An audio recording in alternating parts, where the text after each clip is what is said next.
Audio Jungle.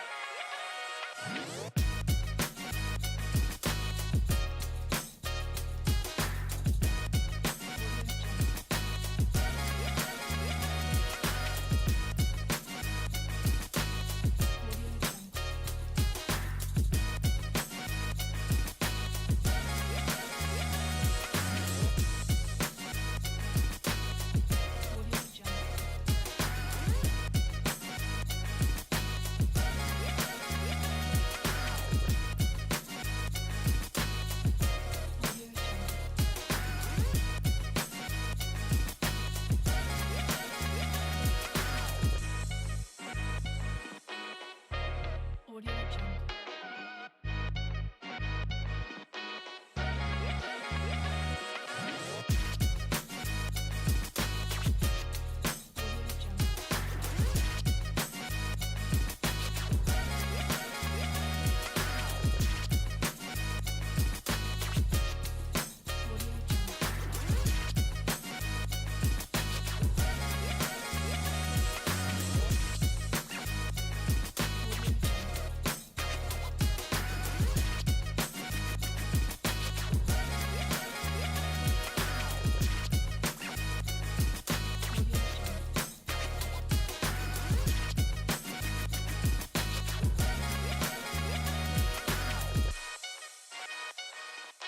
Audio Jungle.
Audio Jungle.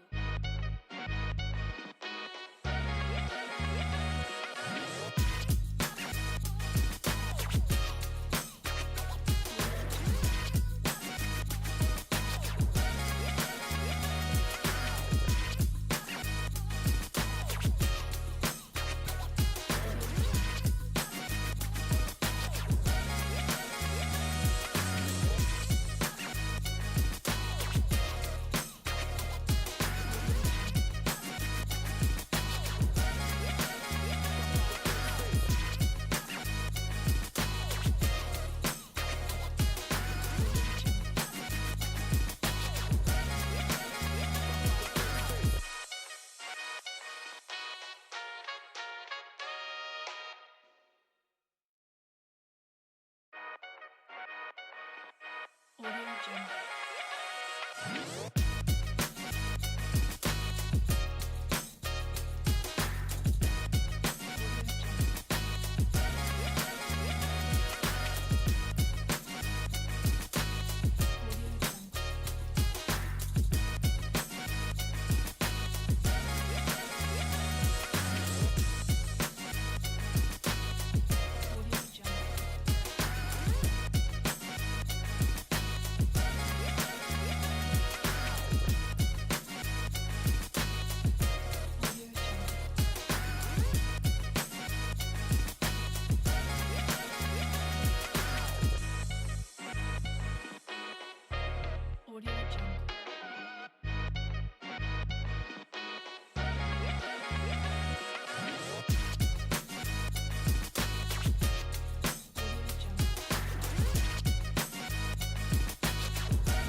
Oh, hello. Hi, how's it going, everybody?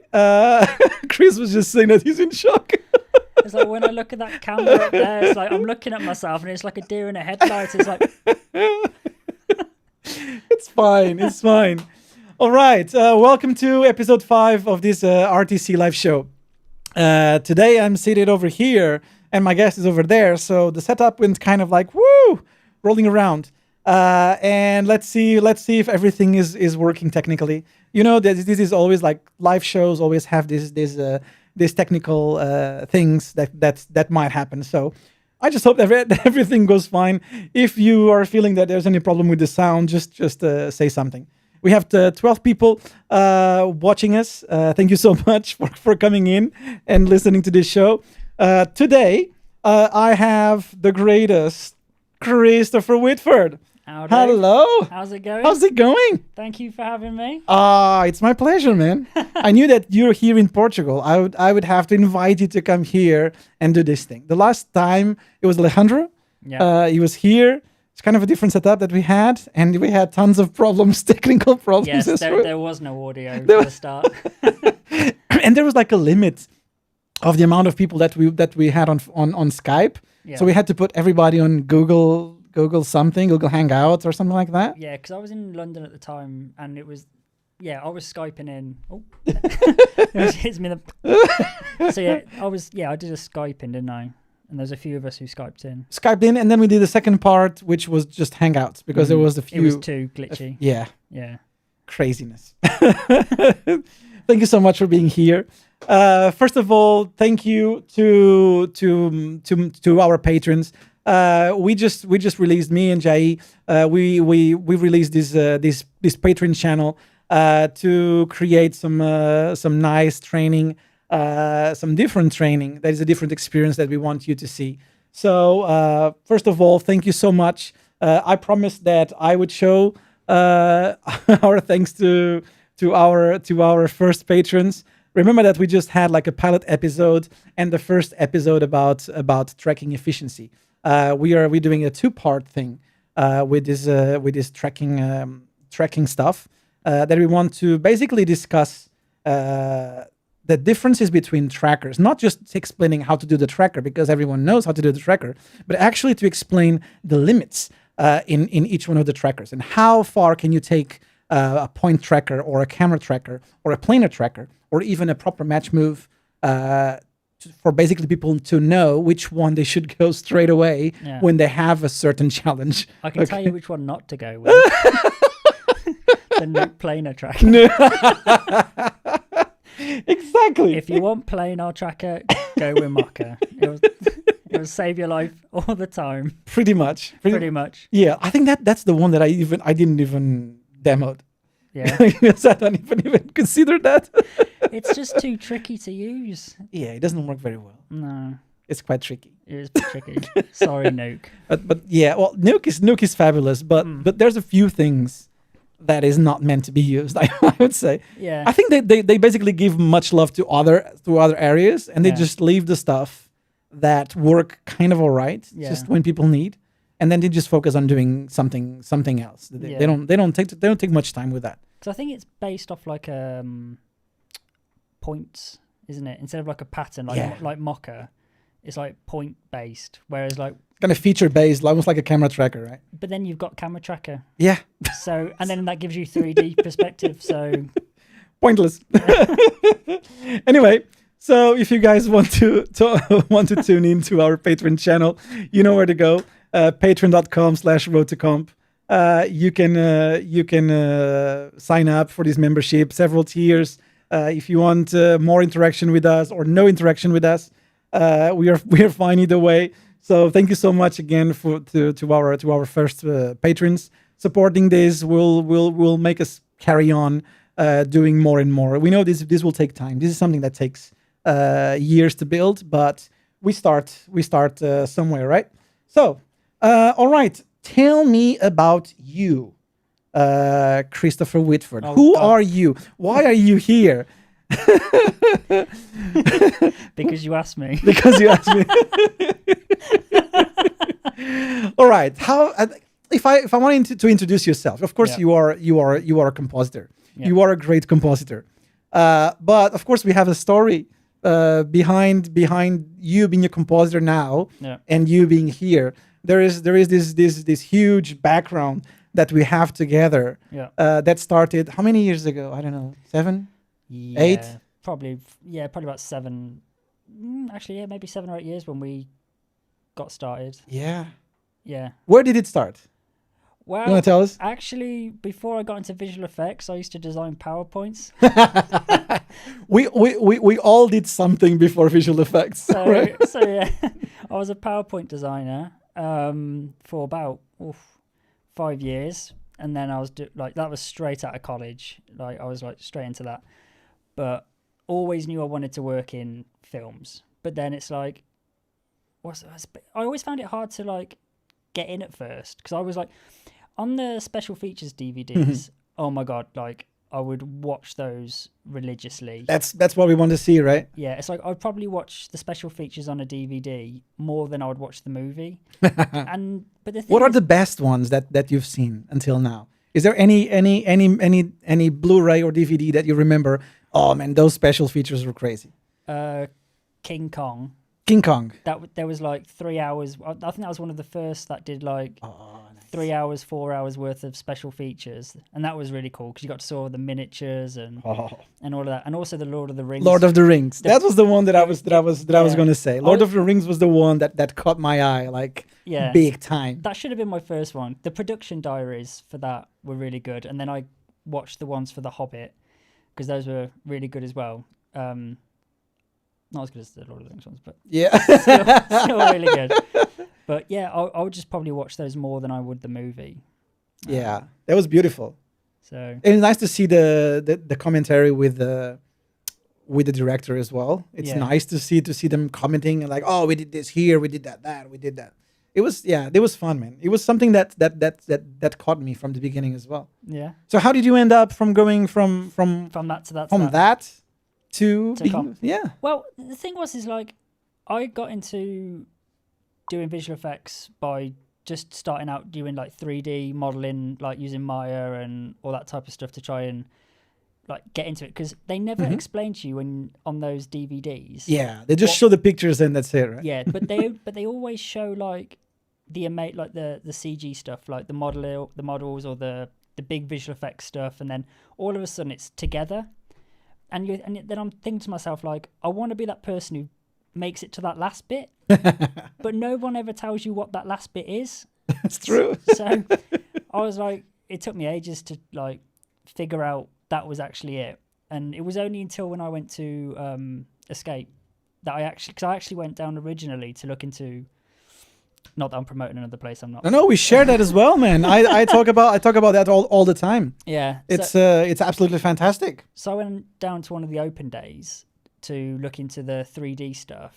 But then when I got there, they were explaining the different classes they had. Yeah. And I was like, oh my God, that's that's the thing I've been looking for. So they were showing the comp course, They right? showed the comp, and I was like, oh, what's comp? And then they were like, oh yeah, it's this. You put it, you put all the stuff together, and I was like, that's what I was trying someone to tell me for years. So yeah, I did that course after.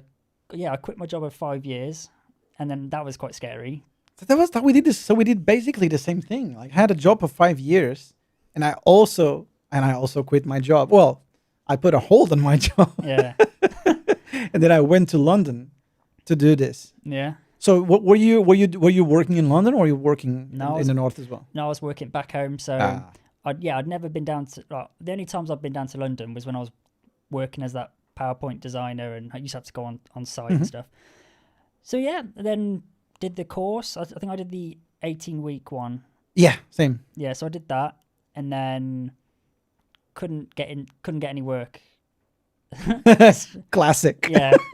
So I worked on my reel, and I also did some stuff for like this guy wanted some stuff doing for like a film for like the Cannes Festival. So I did some stuff for that. And then yeah, I actually went back to the place where I left my job in the first place to go and do some motion graphics work until I could actually get a job. And then I managed to get a job as a runner at DNEG? DNEG. Yeah. Yeah. Yeah. So yeah. I remember. So yeah. I remember. I was a eager. I remember the artist manager telling me that it was like, oh, there's this kid, man. This kid is like, he's good, but he's so eager, man. He's like, man. he's showing his show reel and stuff. Super eager. I remember. So the first time I was talking with you, because I was supervisor by then. Yeah. And I remember that I had a meeting with you, and like the first thing you were like, Carlos, let me show you my show reel. Yeah. Absolute eager beaver. And I was like, okay. I think you even sent me the show reel through email.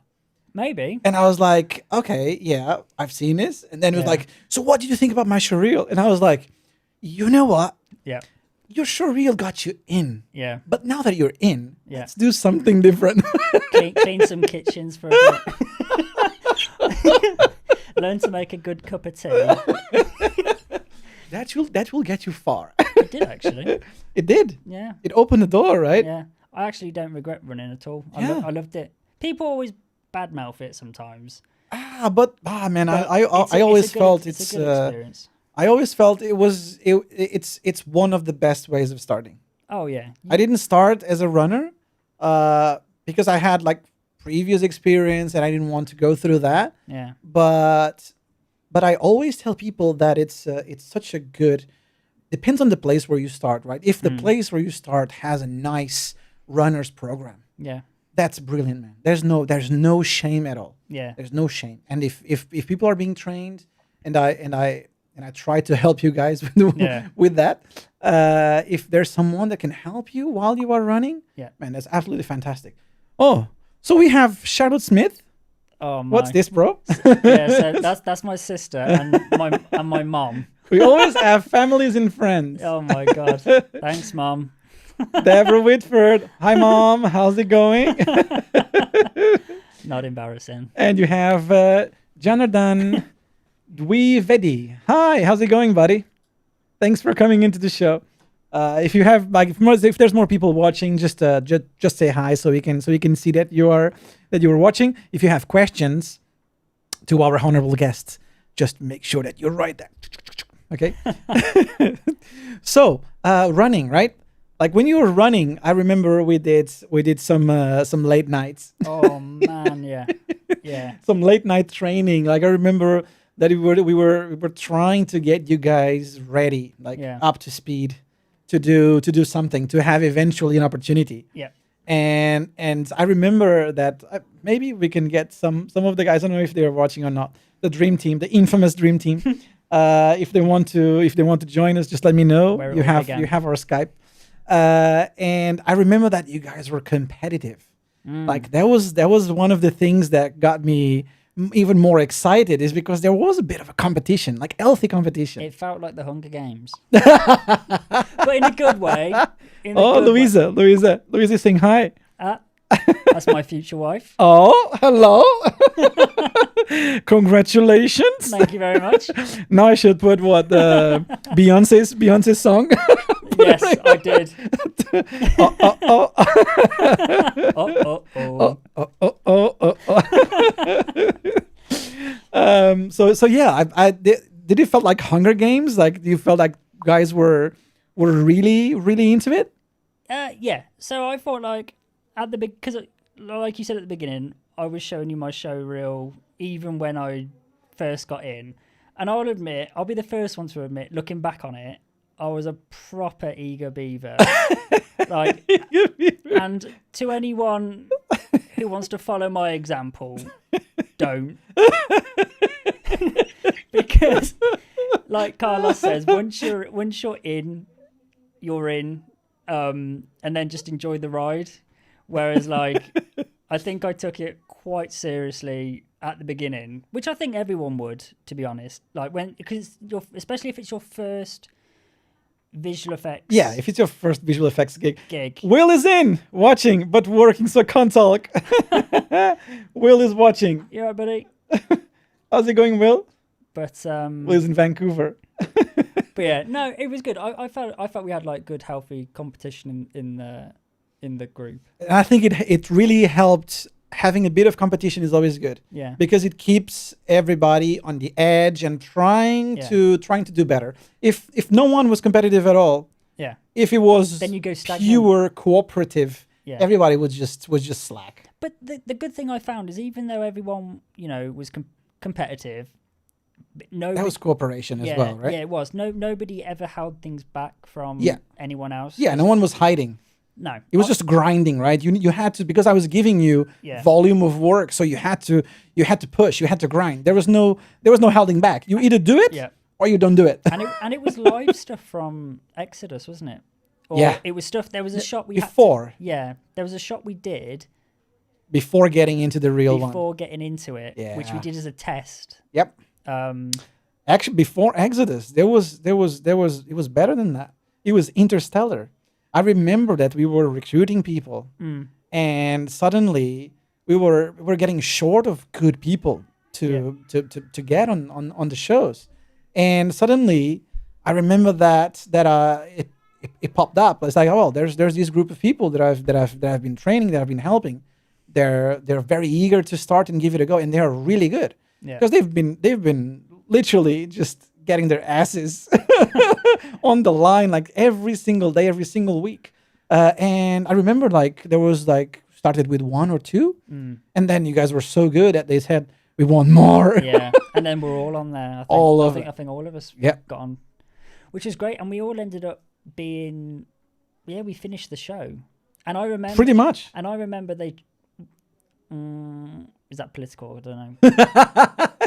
Because we were going to get taken down for a little bit before getting put up. I won't tell you for why. Yeah, it's fine. And then production said that you don't, because these guys are absolutely are like finishing the film. Yeah. And that was really good, and so we got a lot of cool experience, a lot of laughs. I was sat next to Will, actually. Ah, that was good. Yeah. And by that time, I remember you guys were sitting outside of the rooms because the place was packed. We were so jam-packed. Me and Will were in like a tiny little desk, crammed next to each other, round the corner. Around the corner, right? Next to the Dailies room. I think it was the Dailies room. Yeah, it was one of the rooms where I remember. But yeah, there were so many people in there. We were just like huddled away. But the good thing about that is we just had a little podcast on the side, just chilling as we worked. I mean, I remember you guys were doing temp roto with the quality of final roto. And that's what caught the attention of the supervisors on that show. Yeah. I was not the supervisor on that show. And the supervisors were like, dude, these guys don't know how to cut corners. They are taking this shit to final. And within the time of temp. So we want to carry on with these guys because they're just killing it. They're just going for it. Because that was the nice thing, and this is what I like when I'm training people from scratch, is that you don't have bad habits. You just learn how to do it the nice way. Yeah. And even someone asks you to do it faster, you do it faster, but you do it well. Yeah.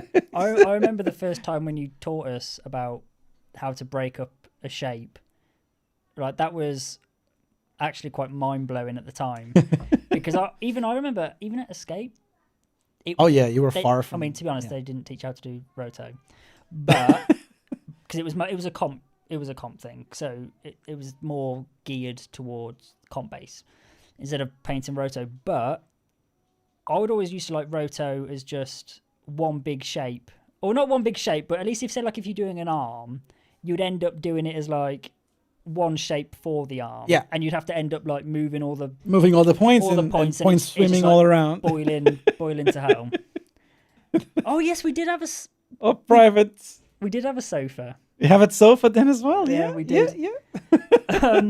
But then when you showed us how to break it up per joint, per crease, per joint, per whatever is needed, right? Yeah. Then pretty much take it all together. Exactly. Because you could manipulate all the splines together in one go. Yeah. So like you would then corner pin those, and everything would just move in the right way. So yeah, showing us how to like look at a shot and break it down to what you need was perfect. And then like I think that's what helped get us those shots done so quickly. That, and also learning how to like utilize the geometry. Because they'd built. They'd built all of the sets, so spaceship like the and spaceships, as like they scanned them. So we were just taking the vertices, and using like reconcile 3D, 3D with the axes. That's exactly what I was showing in this Patreon episode. Yeah, we were talking about that. Oh, how to take that, like how can you take that far to the point of stealing information from the geometry, especially when it's static. Like it's just bish bash bosh, done, sticky shaping. I mean, there's a bit more to that, but it's not just that.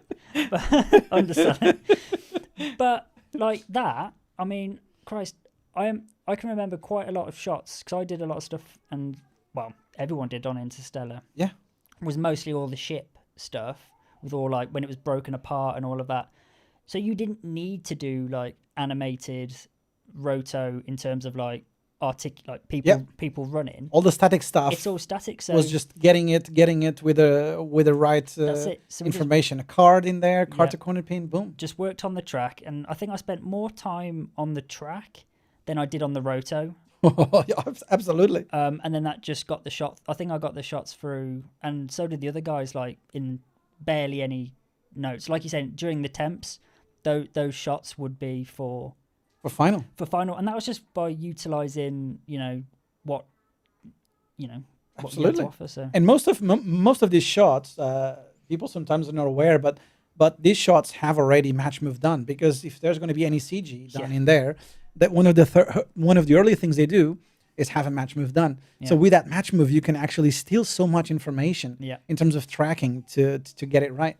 That's it. I think also when we're working on me and Alejandro were working on Insurgent, when the girl is like she's fighting herself, but the thing is we had to roto her off the set to put her into like this dream world, which is in a computer or something like that, if people seen it.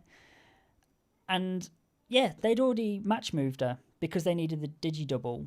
So of course, take the points as she's running. There you go. I'll just rotate a leg. Easy. But when I say that, I mean like you still had to do a lot of work. Oh yeah, to refine it, because you had gets you that far. Yeah, right? You had all the creases in the in the outfit and everything. So yeah, you still had like a ton of work to do, but you had the base. Like, you had something there to like work with, and usually the motion blur from that, because it's based off the movement of the geo and the camera. You're already going to get a good motion blur, and motion blur is like important. So. Just slightly more, just slightly. So you need to make sure you can get it right, and then that gets you there. And so, use geo. That was always part of what I was insisting, right? When I was showing you, is like all those little tips and tricks that can help you get there faster, instead of like we started with actually doing it by hand, roto by hand, right? Yeah.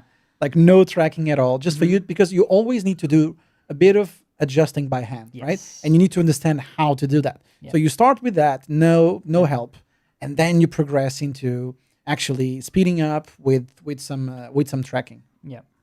I think we have another message for you. It's just my sister. we are also proud of you, Chris. I remember your first film, and we went to the cinema, and Mama cried, and I let the remaining people in that cinema know. So that was that. Yeah, I'm not embarrassed. So I'll be having words with you. Tell me about that. So we went to the IMAX. Does Birmingham have an IMAX? I'm not sure, but it was a big screen. And so I went to go take my parents and my sister and her husband to go watch it. And we were at the back row, and it got to the end, and the credits came up. There comes my name, and of course, it being my first film. It's a special one, Yeah, right? proud mum. Proud mom, crying. Yeah, and the people in front turned around and was like, "Are you okay?" Are you okay? Yeah, Yes. and she's like, "I'm so proud.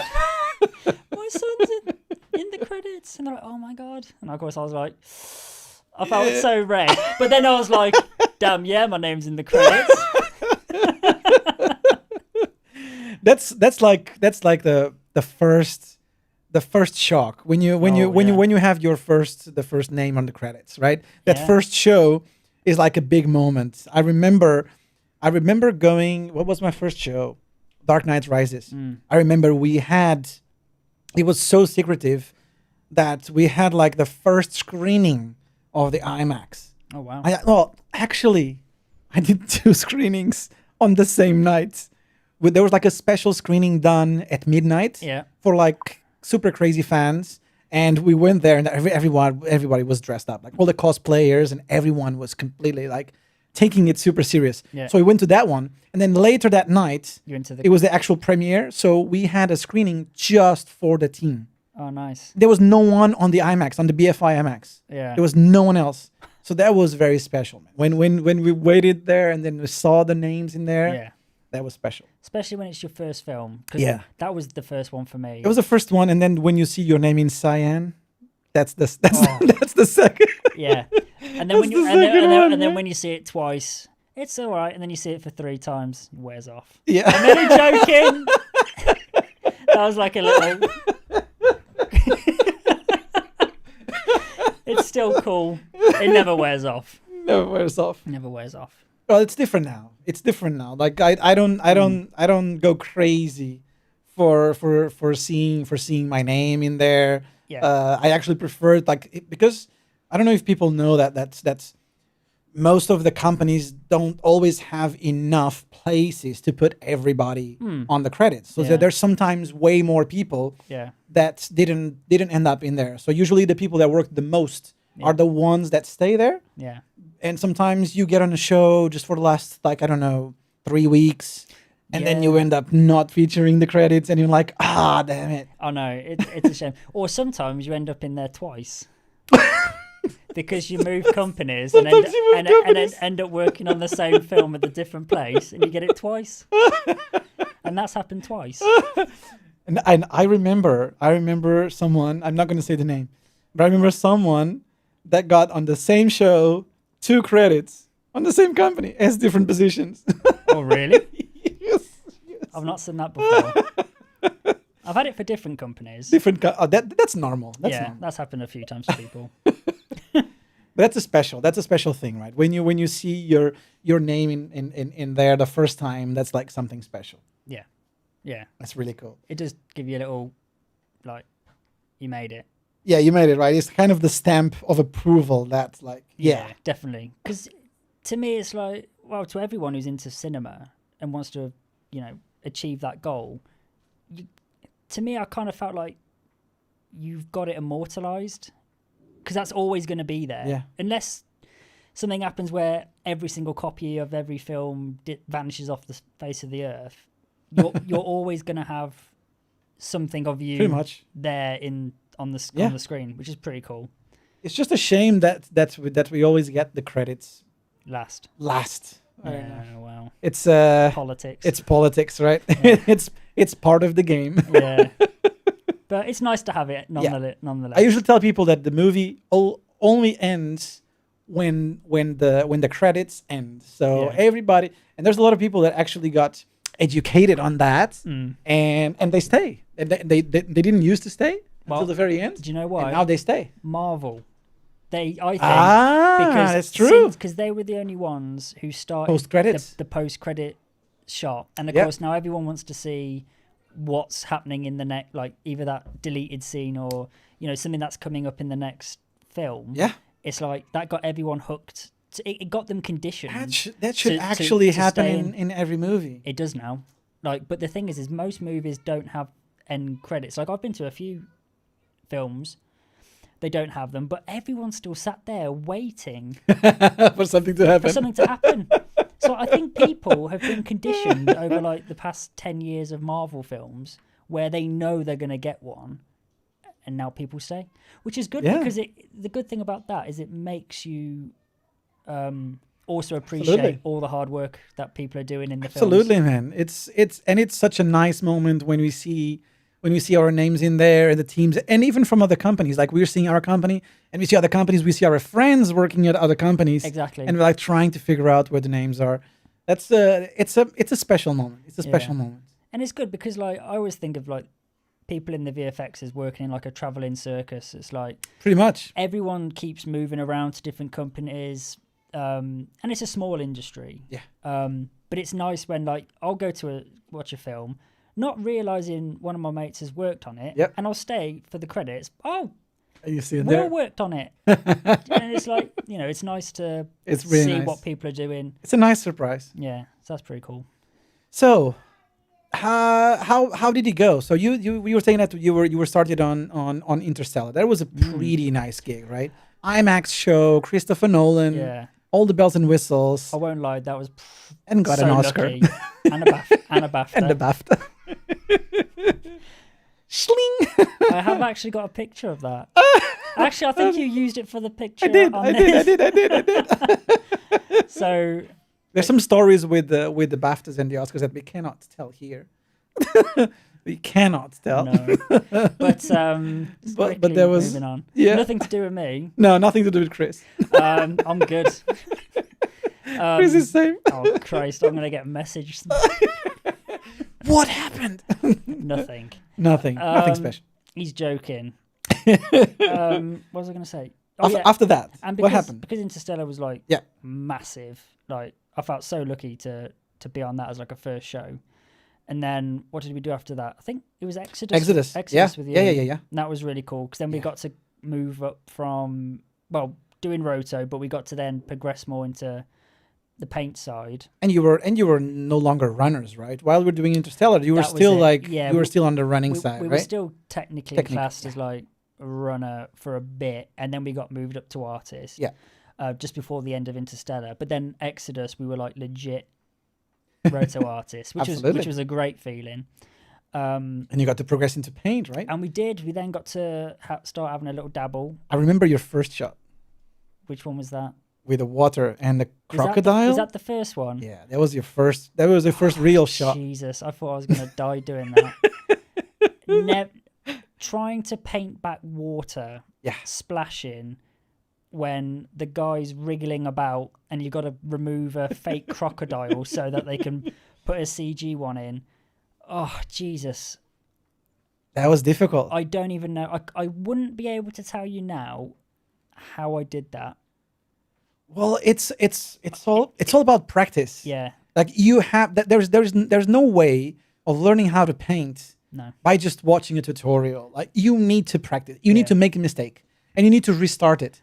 How many times did you restart I like pro- a frame? Actually, no, I probably did. To be honest, I probably started sections of that shot multiple Times. That's it. And I would work late on it because I wanted to do well on it, and I wanted Yeah. to learn more than anything to how to do it. So like I think I did stuff with like procedural methods to kind of like bring back some of the water, but then also I would then render that and then bring that into silhouette, do paint work for like splashes and other bits, and then bring that back into Nuke.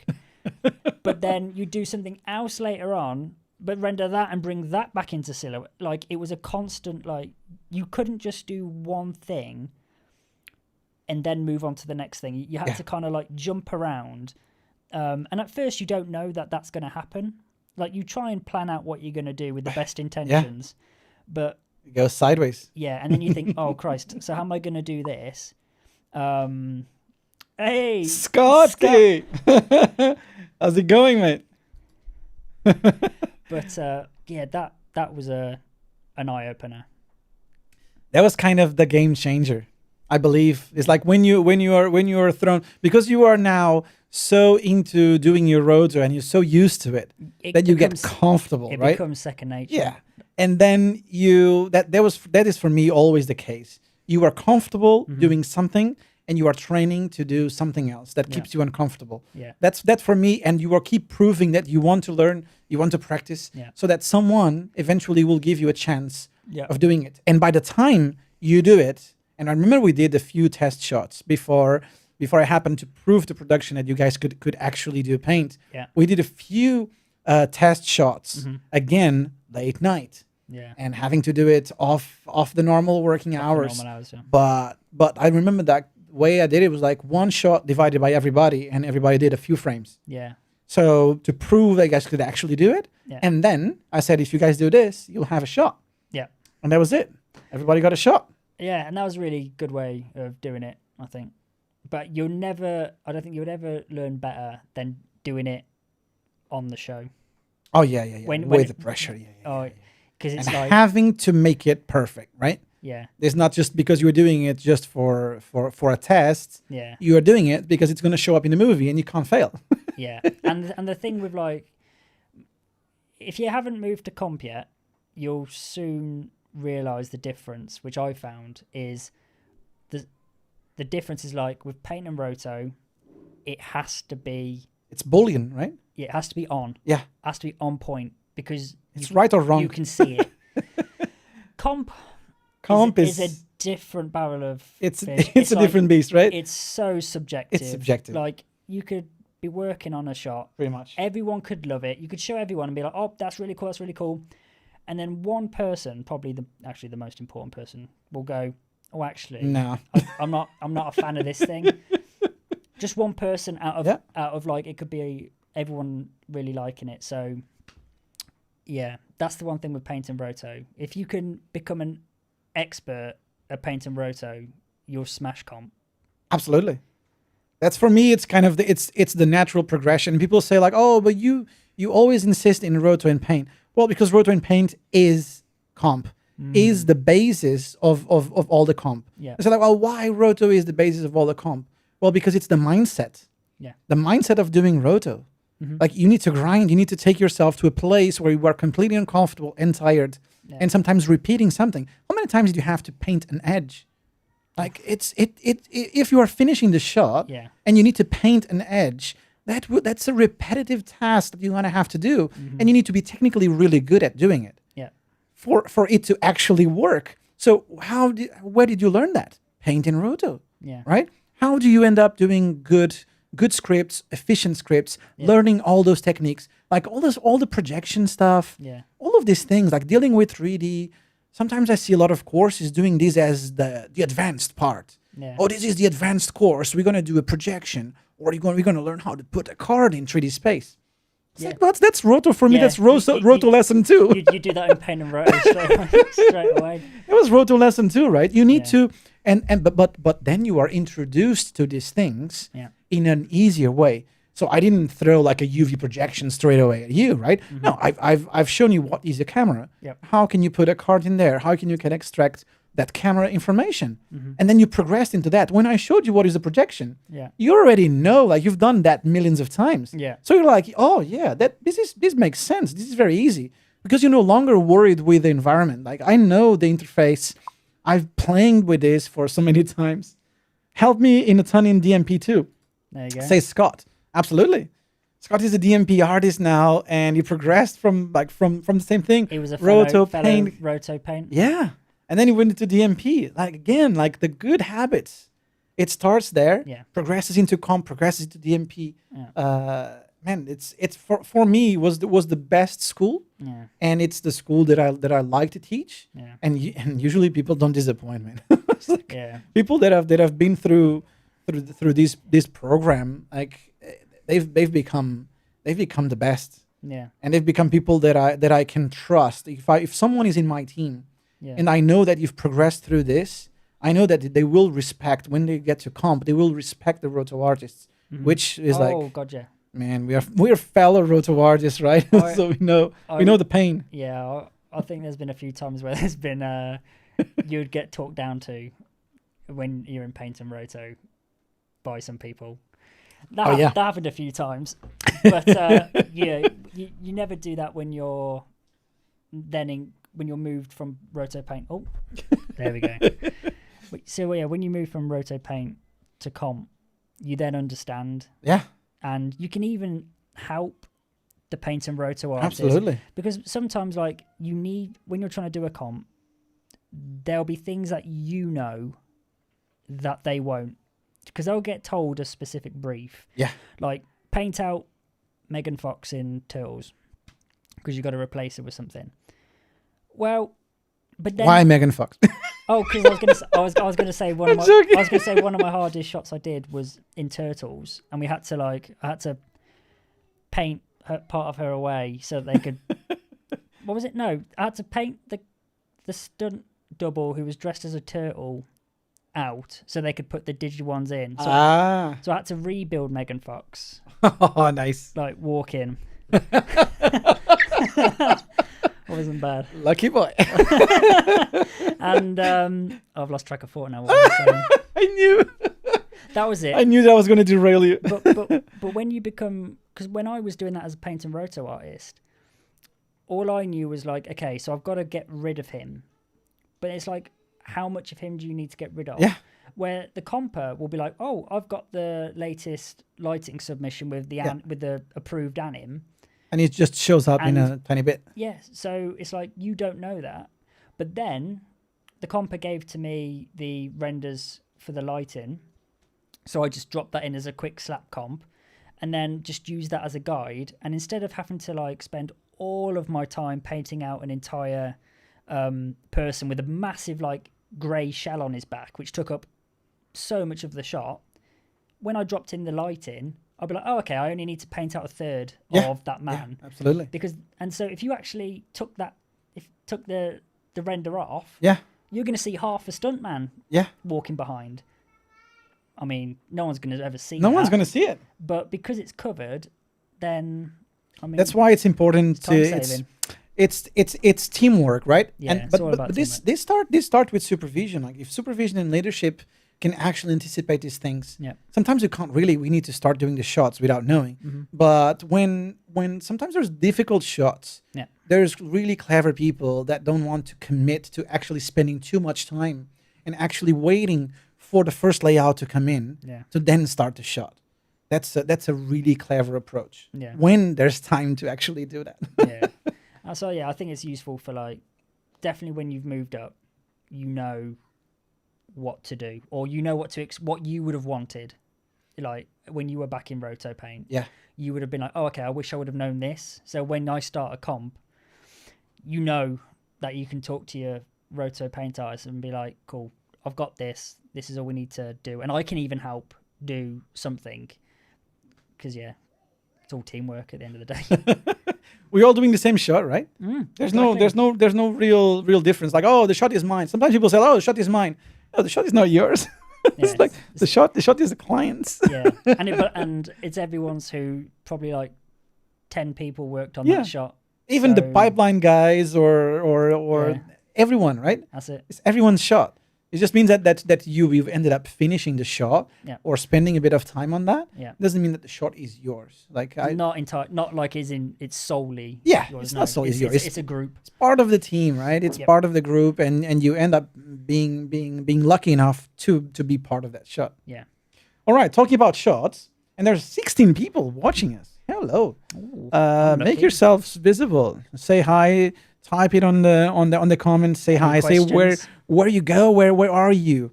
I'm curious. Like 16 people. Where are you in the part of the world? Are you guys? Let me show you guys. Chris is showreel. Without sound. Without sound. So there's always this thing about the sound. If you guys don't know, YouTube and Facebook are really picky Yeah. with these things. Like if you happen to have any kind of music, and it's not that you are using the music and you're stealing the music. You can actually do this and then dispute because you are not using it for your benefit. You are just demonstrating something. Just oh, Andrea, hey, how's it going? But usually the algorithm they have, they will just start just stopping your video, stopping your channel, trying to stop you from showing or actually cutting that bit. Oh. It's like I don't want that. I don't want any of that. And it's my show reel. It's the best bit. Yeah, exactly. So, so let's try to do this. I'm gonna try to do this. Just imagine a cool soundtrack over the top of it whilst it's in silence. I'm gonna. Where is it? Oh, there we go. They're not gonna get me. That's the sound. That's a nice sound. There we go. They won't tell us off for that. So, what do we have here, Chris? Do you want me to sing over the top like? Oh man, look at that. How cool is that? I've been very lucky. Man, after these years, and it's been what? 8 years, 7 years, 8 years? Yeah, it took a while to get to here, but Man, look at that. Like I'm looking at this as a proud dad. It's like, look at what my boy is capable of doing now, man. Look at this. Oh, dude. Oh, look at that. Oh, the Millennium Falcon. It wasn't actually that hard to do. But I put it in because it looks nice and it's a falcon.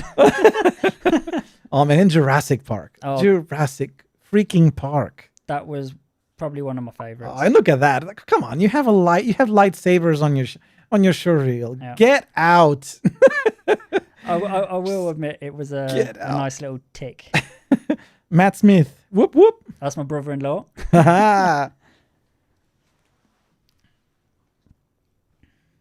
Man, look at that. Turtles.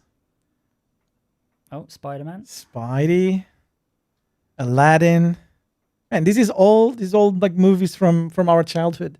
Mm-hmm. Like this is how crazy it is. Like you see these movies, Yeah. and then you work on sequels or remakes Yeah. of these movies. If someone would have said to Freaking me hell, man. when I was a kid that I was going to get to work on pretty much all the remakes of all the films I ever wanted to work Oh on, man. I think I'll just tell that future me out like liar. I'm gonna keep this here. Tell us. Let me just get. I wanted to get like a different camera. I wanted to have your camera, but apparently I can't do it. So, Tell me something about this reel. okay.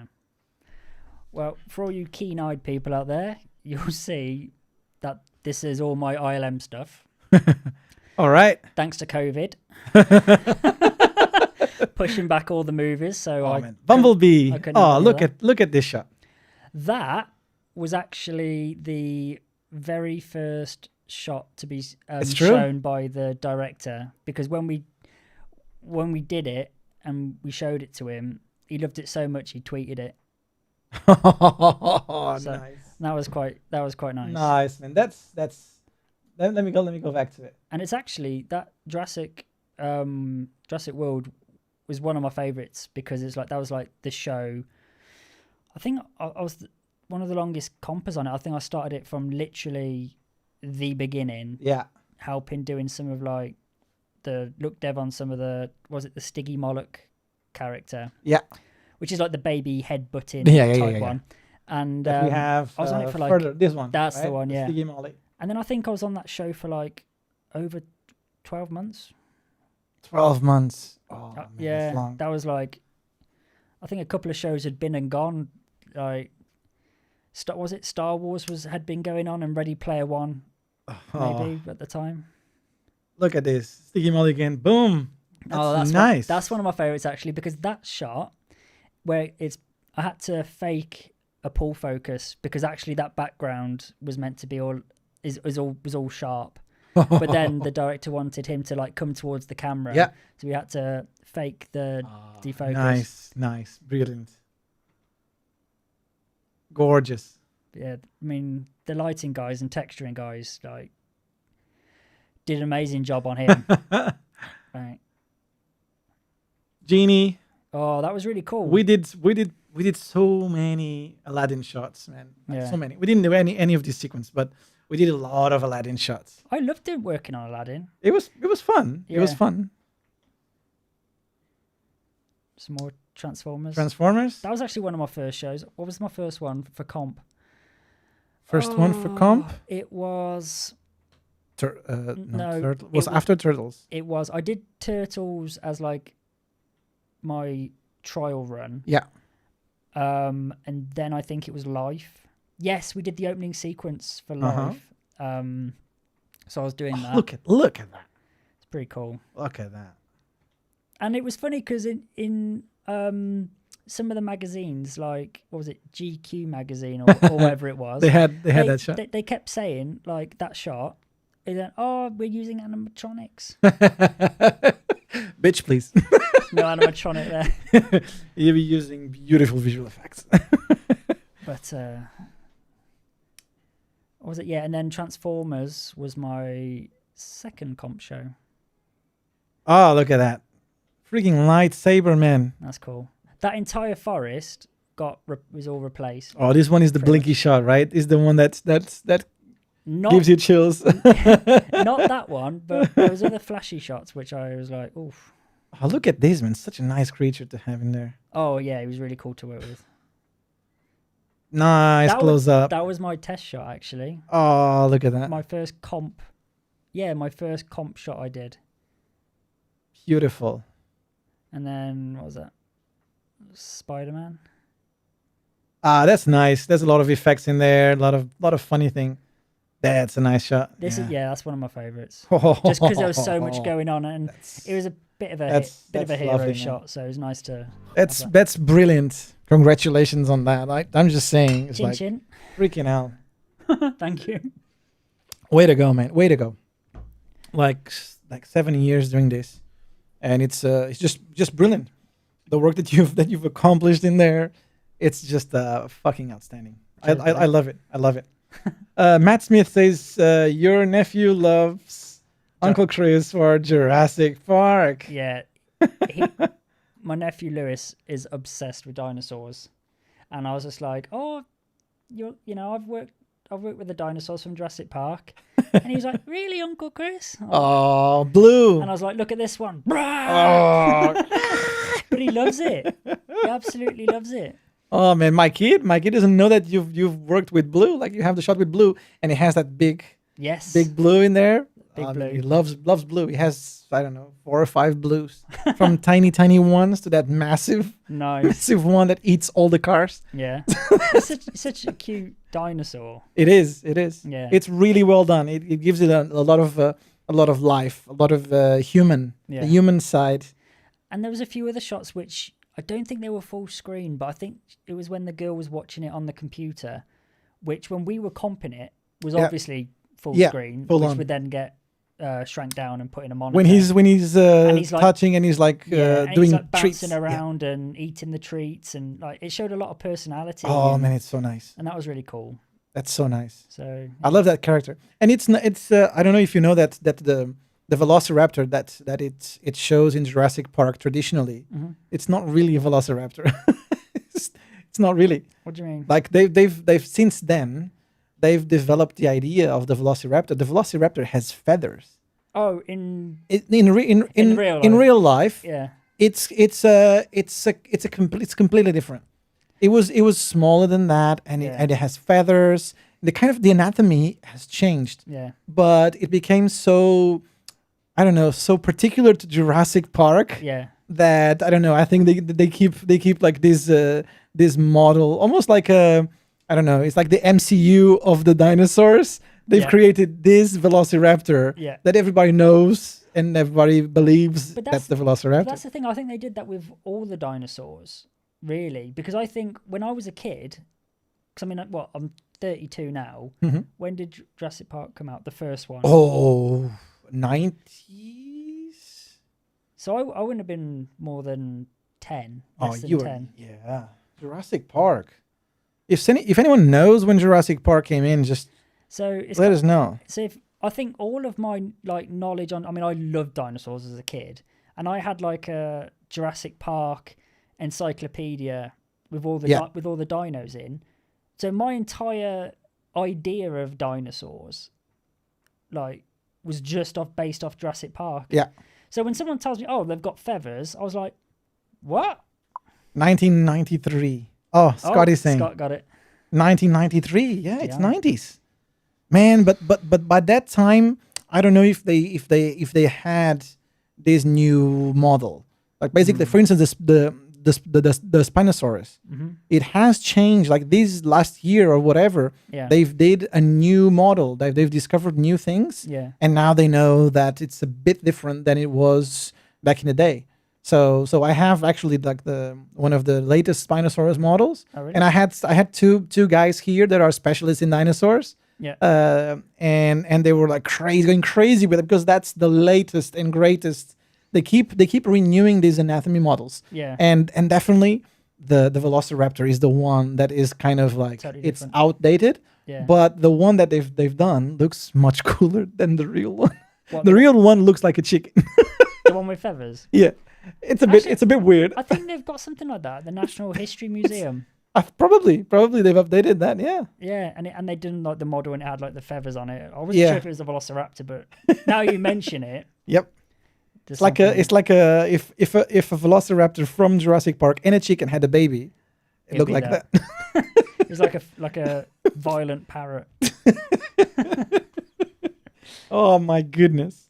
All right, so we were going through your career. So basically, you went from being a rotor and prep artist, and then you went to ILM, did a bit of rotor and prep, and progressed into comp. Yeah. So how different was that? Was that transition? Like how different it was? I believe it was not complicated in terms of the technical part. No. I think it's more at least for me, it was more about adaptation to receiving feedback and conflicting feedback from different people. And this happened. This is everywhere. This is not a company specific. This is part of the job of being a compositor, just right? The creative process. Yeah. Like how difficult was for you to adapt to this thing? Well, the technical side was still like a tricky thing to learn because there's still like you then get all of a sudden you get given like you move into like the realm of CG and how to interact with lighting renders, and so that's like a big step. So then you've got to try and figure all that out, and there's some other like compy tricks which people teach you throughout the years. Like, still learning now. There's many things someone goes, why don't you try this? And it's like, you never stop learning, man. Yeah. That's the thing in comp. But I think the biggest thing I had to get my head around at the start was I said the word earlier. When it's subjectivity. Yeah. Because you'll think you've done something so cool, and then you'll go to dailies, and then it'll just be like, no. Tearing that apart, especially in the early day. Even to be honest, even now you'll do something, thinking that you've got the idea that they wanted, but because it hasn't been told to you exactly how they want it, or they can't see it in there. So a lot of the time, some people don't know what they want until they've seen it. Until they've seen it, and it will always be wrong until the last moment. And then sometimes you'll do all those versions, and it's the first one. Yeah. It'll be the first version you did. They'll go, you do 100 versions. Oh, let's pick number 1. And it's like... Man, it's part of the job. But yeah. Like for me, it happened... again, I'm not going to mention any specific companies. But there was a place where I had comments from the lead compositor, and then I fixed the comments of the lead compositor, then went to the comp soup. Yeah. And then I had different comments and say contradicting what the lead asked. Yeah. And then I've done what the comp soup wanted, and then show it to the lead, and he'll like, well, but that's not what I wanted.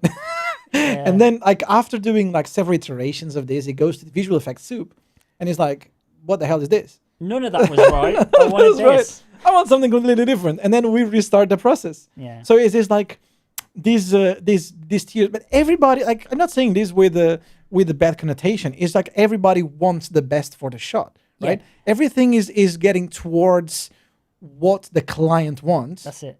But sometimes no one knows what the client wants until the client actually sees it, right? Yeah. Sometimes not even the client knows what they want. And Always. it's part of the fun of this. Yeah. Is that, but you will develop a thick skin along the years that will allow you to not take anything personal. Yeah. For me, it was like in the beginning, I felt like, oh no, they don't like the shot because I really suck. Yeah. It's like it's not about you really. Yeah. It's about trying to figure out the puzzle of Yeah. what the client wants. Because in the end of the day, if the client says final, it doesn't matter if the shot looks good or looks bad. Yeah. That's a win. It's like one less. Boom. Let's progress. Let's move Yeah. on. All right. So that for me was kind of the puzzle. How to go through the puzzle and getting a thicker skin of not taking anything personal and trying to figure out that this is part of the fun of the game. Yeah. To get to the point where everybody is happy, Yeah. that when the client says final. And sometimes that doesn't even mean final. Oh yeah, for sure. Like, you could leave a show and then all of a sudden it will come back a few months later and they'll be like, oh, we've changed this sequence and we want now the sky to be red instead of blue. And now you've got to change an entire sequence. Oh, so man. I think it's never, unless you're doing something which is obviously wrong, then it's not about your work. It's just, it's mostly just subjective. But that's the creative business, I guess. It's part of the fun. Yeah. That's when people want to get into this industry. I need to go a bit deeper and saying like this is not A over B, right?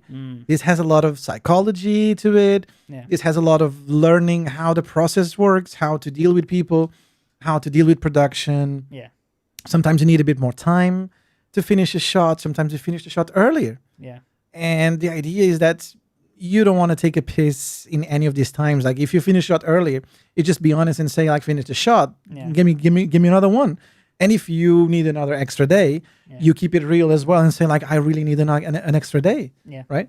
Because it's never really your fault. Like if you are too behind the schedule, I do believe that it just reflects the nature of your level and as an artist and whatever happened in bidding, right? Because in bidding, and I've been doing bids for years now, you don't really know until you start the shot how much exact time it takes. And when we're talking about, I don't know, if we talk about weeks, okay, that's like the granularity of weeks, it's good.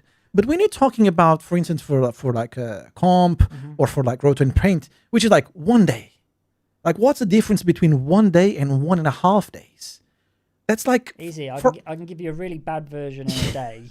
Yeah. And with extra time, I can give you a really good version. Exactly. So the granularity is completely different. So for us, half a day extra in that task would be makes the freaking difference. incredible, right? Yeah, it makes a difference between having a good shot and a great shot. Like, because there's sometimes there'll be like things which, if you're tired, oh my god, like it gets to the end of that day and you're like super burnt out and you just can't see past something. You come back in with that extra half day and actually it wasn't as hard as I thought it was. Boo, done it. But yeah, that's a tricky thing. All subjectiveness. Crazy, right? Yeah. if you want to be a comper, don't worry about feedback too much. Don't take it personally. Because you do at the start, I guess, because it's like your dream to be a comper and you'll get like these notes being like, oh, this. But most of it's subjective at the time. And you'll pick it up as you go along and yeah, don't worry. You'll get to the point where you just don't care. Because you oh my goodness. well, not that you don't care, because you do care about your shot, but you don't take it. Yeah, you don't take it personal. You don't take it personal at all. Like, you don't. I think that's what you wanted to say, right? Yeah, exactly. You don't take it personal. Well, I would say that there's a few people that I know that was like, I don't care anymore. Yeah, but when I mean like I don't care, I don't mean like I'm just gonna throw the shot and that's No, it, no, and, no, and no. that's it, because you always get it done to the best of your ability. Yeah. But whatever feedback you get, Yeah. it's just like, don't worry, just it's fine. There's nothing wrong with it. I mean, I've had feedback. Oh my god, I had a shot finaled. I won't say the director or anything or which film, but it still makes me chuckle. My final comment on it for when it got finaled was, "This is boring." And that was nothing to do. This was my early days when I was like a junior comper, so I wasn't getting given the big shots, like shots which you're seeing in my show reel at the moment. I'm talking like bog standard. Yeah, talking heads and Well, just a little background, like a little CG character that's no bigger than like your thumbnail. So yeah, the shot is boring, but it's not your fault. It's not your fault that is what they That's wanted. the shot. But the feedback for the final was like, boring final, and I was like, what? Couldn't believe it. But then after that, but it was final. But it was final. That shot was in the movie. Yeah. And then I was just like, after that, I was like, well, there you go. Well, boring. It's your fault. Yeah, boring, and it's in the movie. It's. But like I say, there you go. It's never about. But that's part of that. But that's part of the movie, right? Movie is some cool shots and a lot of boring shots. Yeah. It doesn't matter if they're boring. It matters if they tell the story, right? Exactly. Yeah. Sometimes it's just a shot that is there. It's a filler, but it tells the story. And you need it to be in there. You Or else need it if to it's be not, there. then it's just going to be loads of shots of just action. Can't be like that, right? And, It can't be hero shots every single shot. So No. But that's part of the game. That's part of the game. You wish as a comper you can get those hero shots all the time, but you'll probably realistically, unless you're like a top senior person who's relied upon to specifically work on those shots, then you'll probably get like a handful, like maybe 2 or 3, like in a show. Yeah. To work on, because they're so intense, and this is why you can't get given them all, is because you just get overloaded and they're all rubbish. Yeah. Absolutely. Because you just won't have the time to work on it. So you just get like 2 or 3 spread throughout the show, and then you just get to work on it, and then you just do those other fillers. I call them little fillers, stocking fillers. I hate the talking heads, man. In what? Talking heads. Like I don't know, like my first few shows, I don't know, even Star Wars, like first Star Wars. Yeah. Was a lot of talking heads. it was Han Solo talking, or it was Finn talking, or it was Ray talking, Finn talking, Ray talking, Finn talking. I thought you were talking about the shrunken heads from Harry Potter and the Prisoner of Azkaban when they're in the bus. I was like, what are you on about? Talking head is when you have like a close-up of a person talking, and the only thing you're doing is changing the background. That's it. You're just doing adding a super defocused background. Yeah, that's it. And people still go pixel fucking that little strain of hair that is missing. That no one will ever know about. That's classic, man. That's classic. Yeah. Sometimes those close-up shots are quite tricky. Like easier than sometimes like a big shot where the integration doesn't really matter, because the integration matters more than the actual detail that you have on that key, because there's so many things happening in there that you get away with a lot. But these close-ups, like the key needs to be super fine, like the hair needs to be there, especially in early days of the show where like everybody's being really, really picky, really careful. That's the moment where you need to excel even at those shots. They need to be spot on. You got to make sure you got all your additive key in to bring all those tiny hair wisps. And a lot of the time the green screen or blue screen is so rubbish you can't get an additive key, and then you'll be thankful you did paint and roto, because you can put your own hair in. So yeah, that's had to be done a lot of times. And hair is so hard to make realistic. Oh yeah. Like ridiculous, because it's got so many nuances to when like light hits it. Yeah. That just using like a thin roto, like what's it called now? They've got that line. Spline, open spline. Open spline. Like you can't just use that and use multiple of them all overlapping with a constant color, Yeah. because it's just going to look like a flat constant color with a load of lines. So you have to try and figure out ways to fake light going through it as if it's like, oh my god, I can't. Semi-transparent, like translucid kind Yeah. of thing, right? And it's- that's hard. That's the beauty of it. When you master those things, Yeah. that's when you have real experience in doing keying. Yeah. Right. And that's tricky. Me and Alejandro did some crazy hair stuff for Jurassic when they're sinking in that pod. Yeah. Difficult ones, right? Very hard. Yeah, very, very Sometimes hard. people, sometimes people lose too much time in actually pulling the key, like just the alpha part. Mm-hmm. When I do believe that for me, the if I have to weight what is the most important part of the key, for me, I would say it's the dispill. If you get a good yeah. dispill, like if you Yes. don't just dispill something to gray, which Yeah. is kind of the classic dispill, when people just go like, oh, dispilled madness, boom, gray. And Yeah. and you just see the edges all around, right? You Yeah. just happen to have something gray behind, Yeah. or it will look bad, Yeah. right? So for me, the dispill is where it starts. Mm-hmm. Sometimes you have a really good dispill, and you have a bad alpha, Mm-hmm. and you still get away with the shot. It Yes. looks good because the integration looks there. All the edges have the nice color. For me, the dispill, when you have a dispill to the background, Yeah. that's when your edges are going to be boom. It's going to be there. The integration is there. Yeah. Then it's just about bringing back those details. That sometimes you can do it with an additive keyer. Sometimes you can't do it with an additive keyer. But you can bring back those details and not spend hours. I've seen people spending hours and hours, countless hours, refining the matte, and then when it comes to use the matte, they have to erode it. Yeah, because that's it. It's like it's a lot of the time. It's not just about the key. Yeah. It's about the edges. Yeah. And if you can grade, like usually I like to like mult the background that you're using into, well, your D-spill. Yeah. So That's then- exactly. then- So then- then you you've got- you have the background in, right? The color. That's it. And then you've already blended.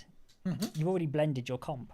Like you've already got it integrated, and you don't have to worry too much about the key. Absolutely. I mean, oh my god, I've done some.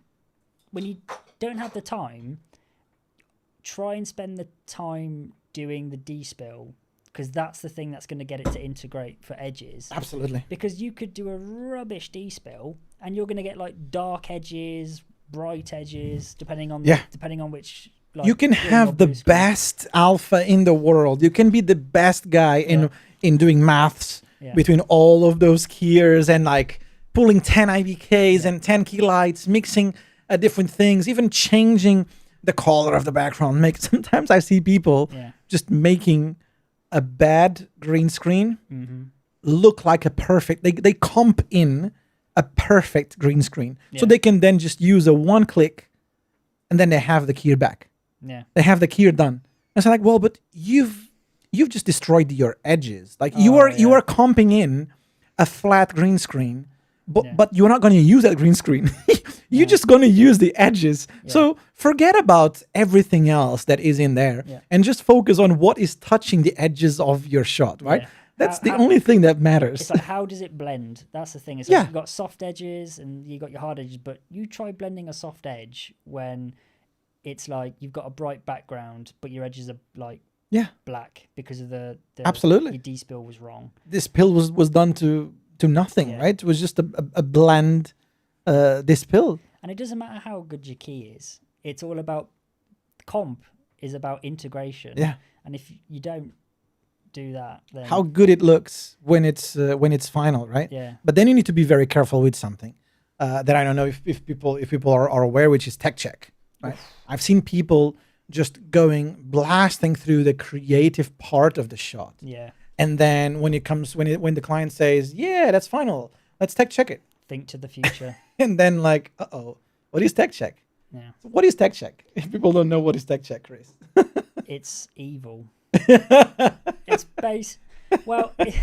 It's basically when you've creatively approved the shot and the client's all happy with how it looks, like creatively, which is great.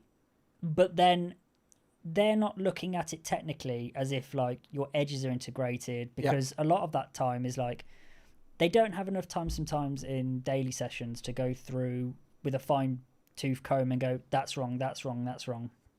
So they would just broad stroke it and just be like, cool, this looks nice, fix your edges, we're done. And now you'll think, okay, I just got to fix my edges.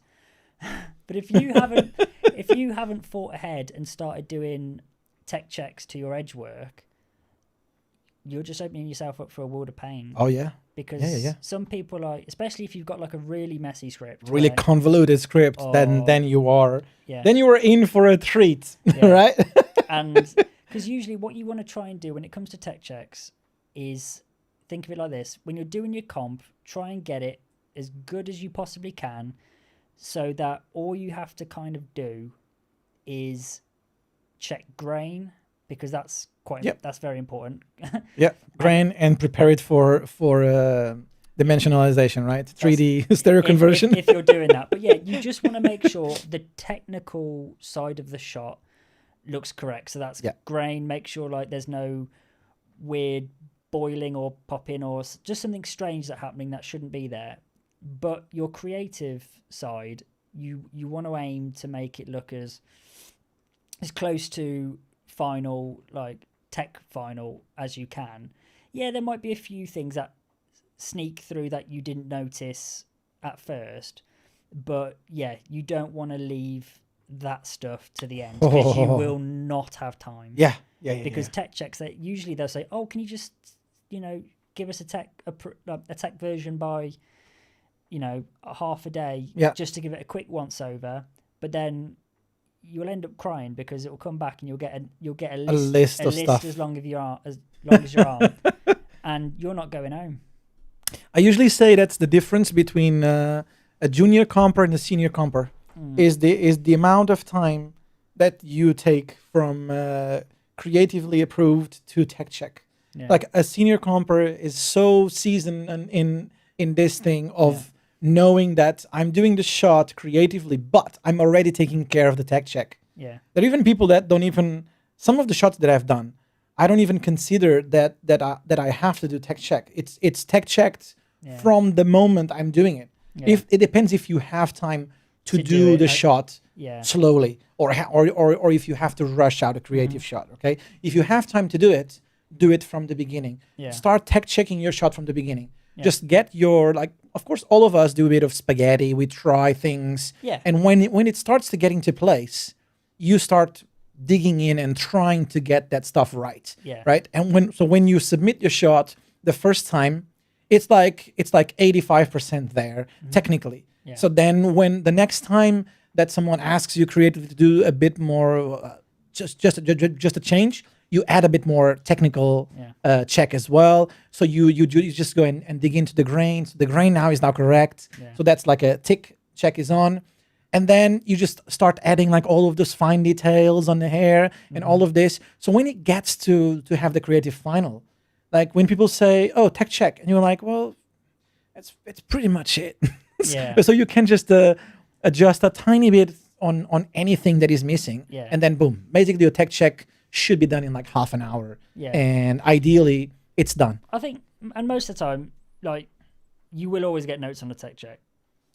That's always, I've only ever had a handful of times where it's like just gone straight through. But most of the time there will always be like notes here and there, just something that you didn't spot because you can get tunnel vision so easily. But yeah, if you can try and get yourself in a habit of trying to work your shot up as close as you possibly can, and you'll be like, yep, you're so confident that most of those edges are all pretty solid. Like, if that version ended, put it this way, if that version accidentally ended up in the film because they'd forgotten to do the other one, then you're happy with yourself knowing it was in a good place, and no one's going to spot anything. That's the main thing. Pretty much. Yeah. Tech checks is it can be painful, and then it depends on who's doing. I've had comp soups that don't take tech checks as a funny game.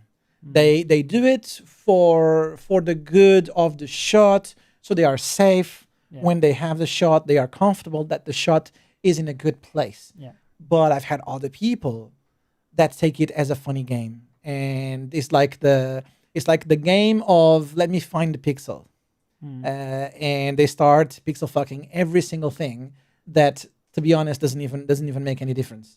And that's when you get into trouble. If you happen to have someone that is super super super picky, Yeah. and that doesn't mean that it's better.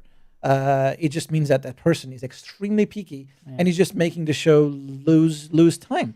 It all depends on what is the problem. Yeah. If you really have tons of problems, Yeah. then it's your fault. Yeah. Right? Yeah, that's true. Kind of a nice balance that you need to have in there. I think the best thing when that happens is like sometimes people don't always remember what else you've got on your schedule to get out in like the same amount in like that's the same day.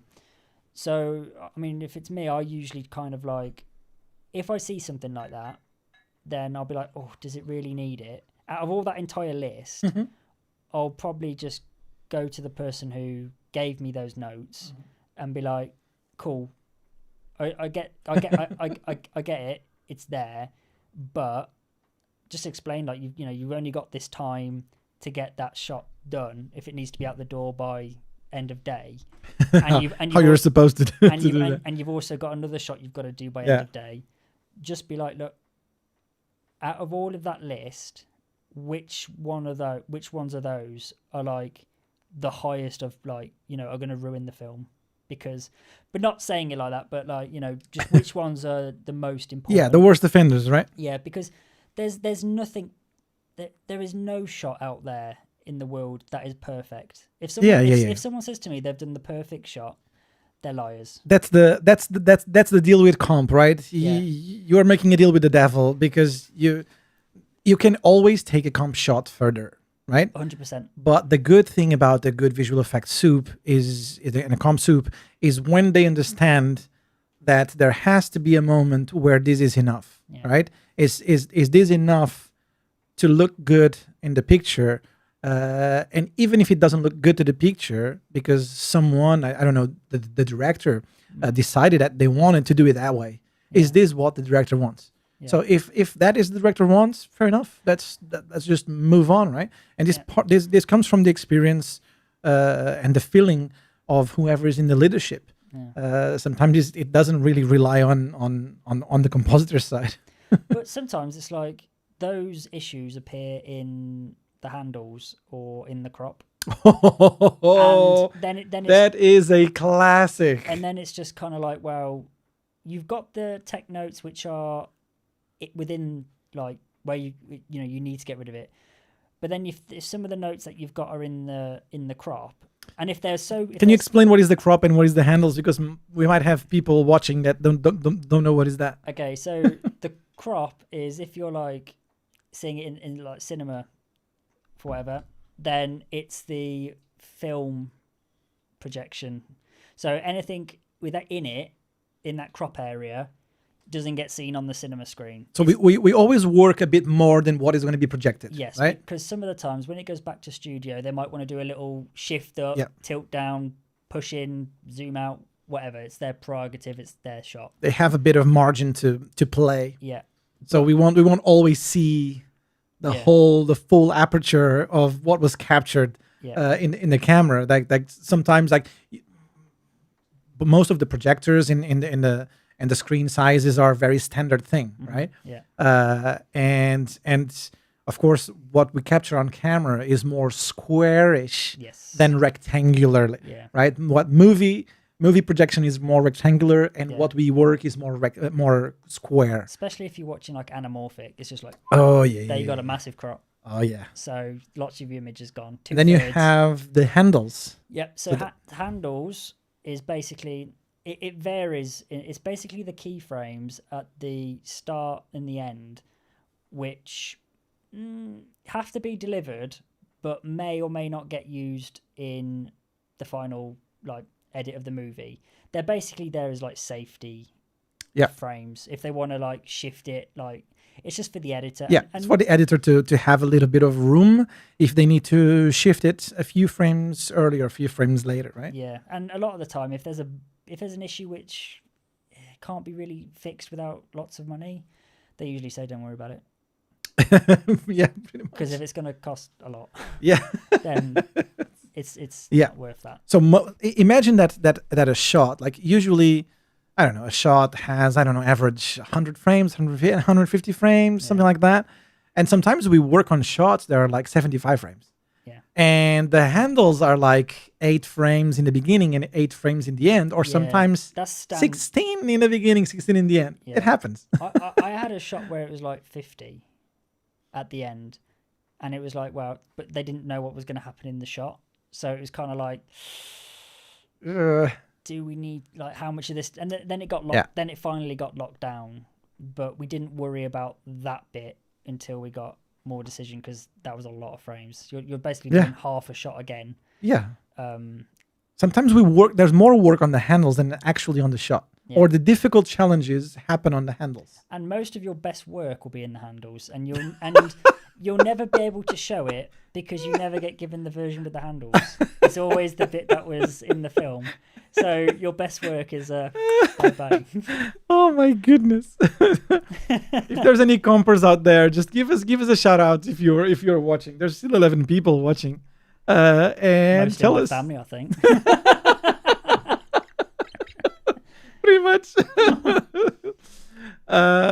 All right, man. This is There's some really interesting topics that we're discussing here. Like, if people don't know about this industry, they can get a feeling, get a grip of what is the day by day of a compositor. Like, this is not a typical 9 to 5 job. This has emotions through it. Like, your emotions throughout the day goes up and down, up and down, up and down. Your stress levels are never low. It's crazy, man. It's like you start the day really chilled, and then you do your first version, submit, and then boom, go to dailies, and then that's when the day starts, right? Like, it's a rush for you to figure out what is the opinion, right? If the opinion is good, if the opinion is bad. Sometimes the first opinion is good, and then they just give you like a note.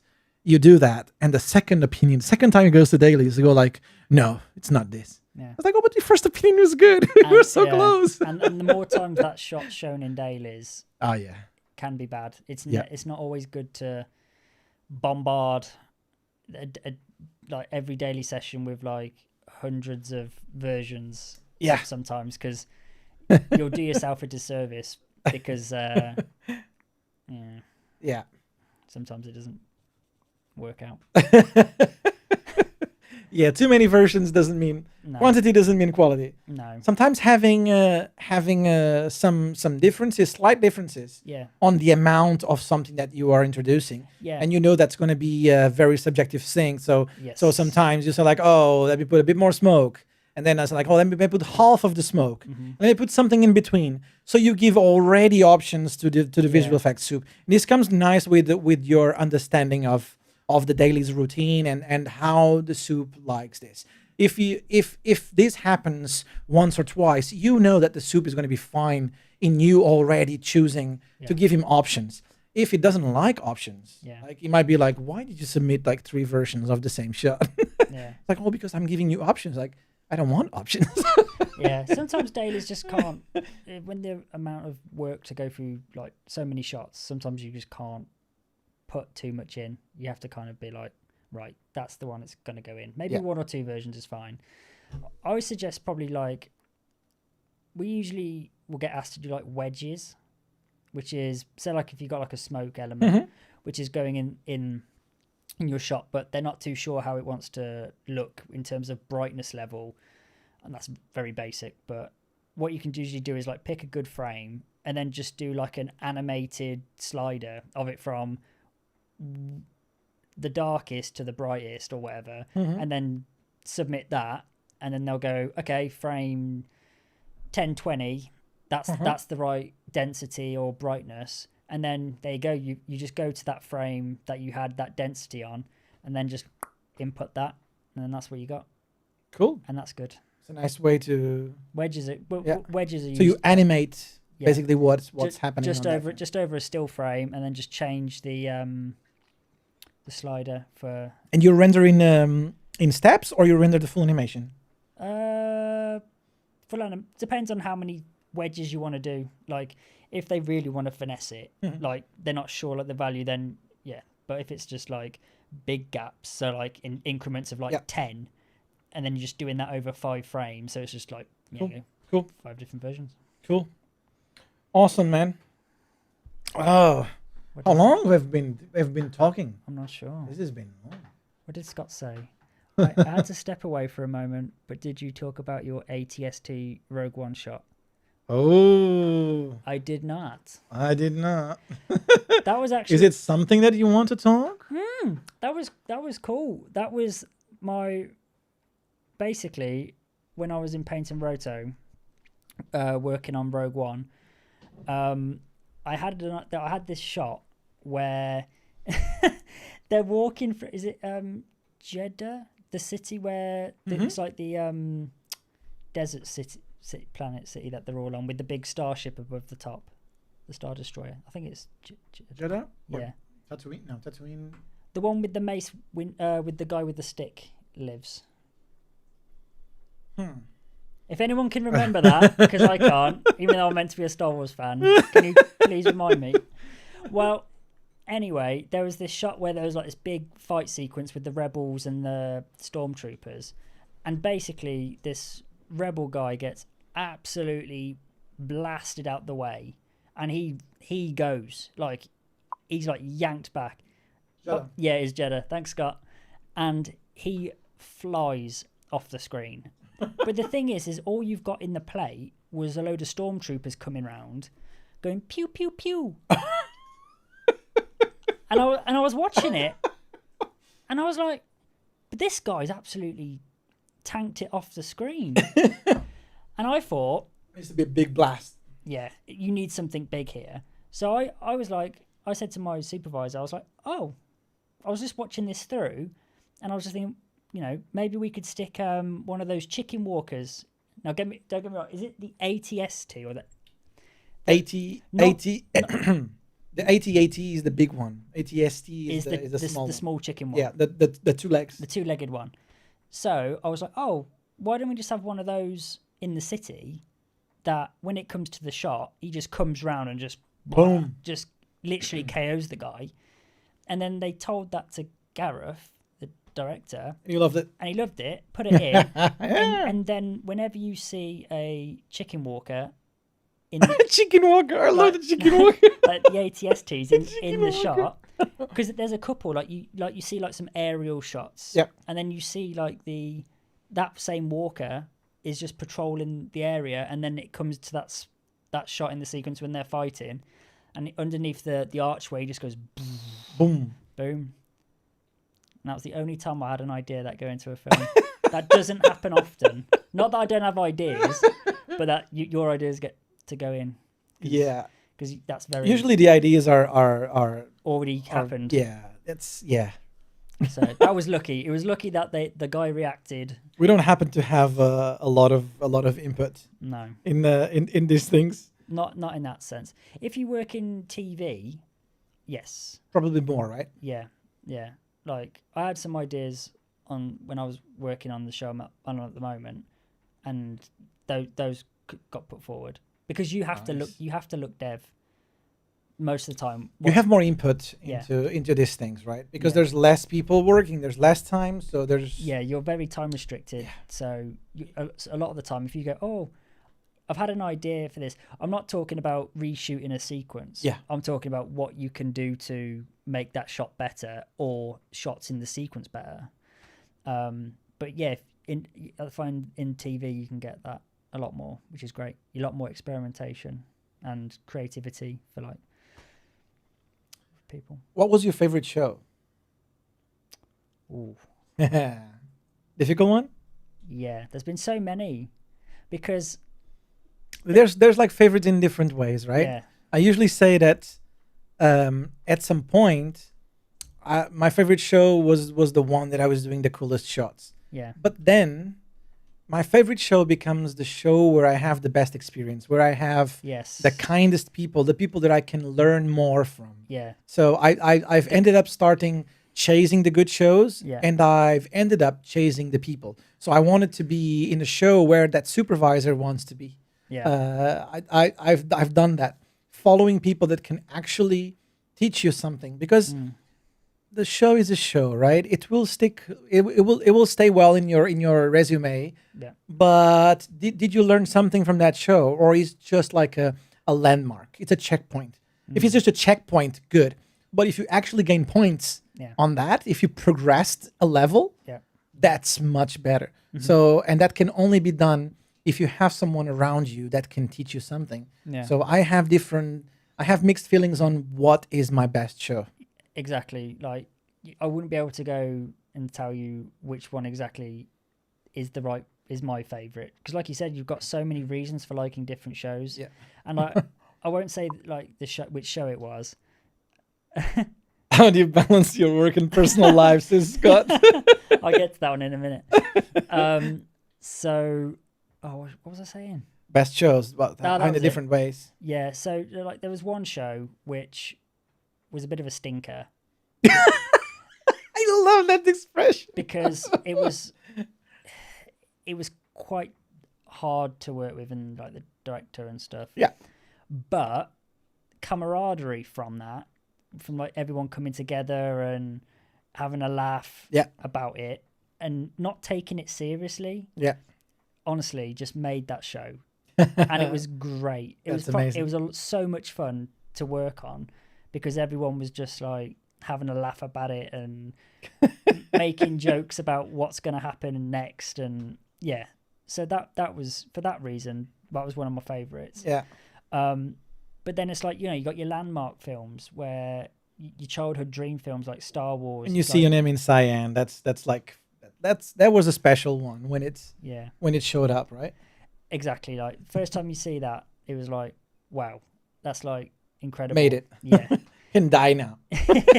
So yeah, that was another like landmark. And for me, there's another type of shows, which is the shows where we go through wars. I remember us doing a few shows together where we've been through some crazy wars. Like Late nights. like those moments that you remember for life, that you will never forget. That shot Yeah. that you and your mates been through, and you've done like countless hours Yeah. and late nights to pull something impossible. Yeah. It doesn't mean if the show was good or bad, but that moment itself, it's like it's stick in your head forever, because you've done something impossible, and we've done a few of these things. Yeah. Something pretty crazy. Yeah. There's been some like savagely long nights trying to get like, it's the final shot of the film, long shot, and It was actually the first was it? Bond. Remember Bond? Yeah. There was one of them. I was trying not to say it because of It's fine. It's fine. But And we had like, and the movie was outstanding. The movie was amazing. But Yeah. we had a certain task to do on like in the last minute. Yeah, and that was almost impossible to do. And because we were all together, we knew each other. Entire 2D department painting. Yeah. Retiming artifacts. Yeah. So this is one of the most difficult things when editors try to retime the shot, and then everything like the picture gets all messed up because you are trying to interpolate pictures. Yeah.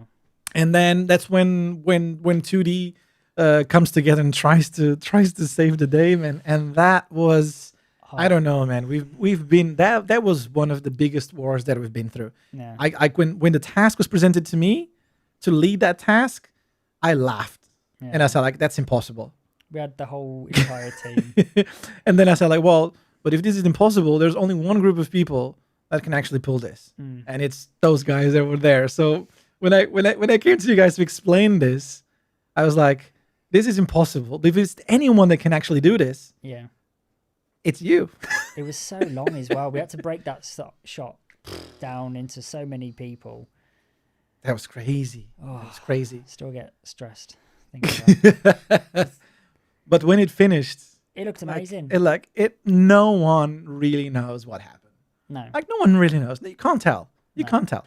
Like we know if we're looking, we can tell a few places here and there that we can say, yeah, that could be better. Yeah. But no one knows. Like the general population has no idea. The shot is freaking beautiful.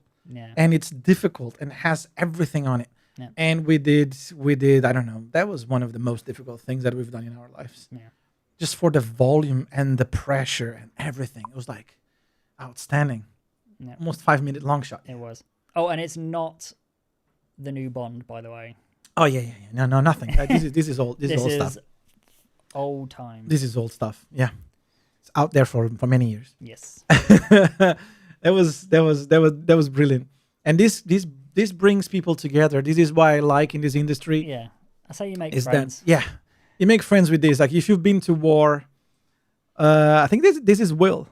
Oh yeah. He's He's Will. changed his thing again. Yeah, probably he's on his phone now or something, or on the iPad. I quite enjoyed those late nights where we are all together chatting shit and trying to get the shots done. Oh my god, there's so much bitching and moaning.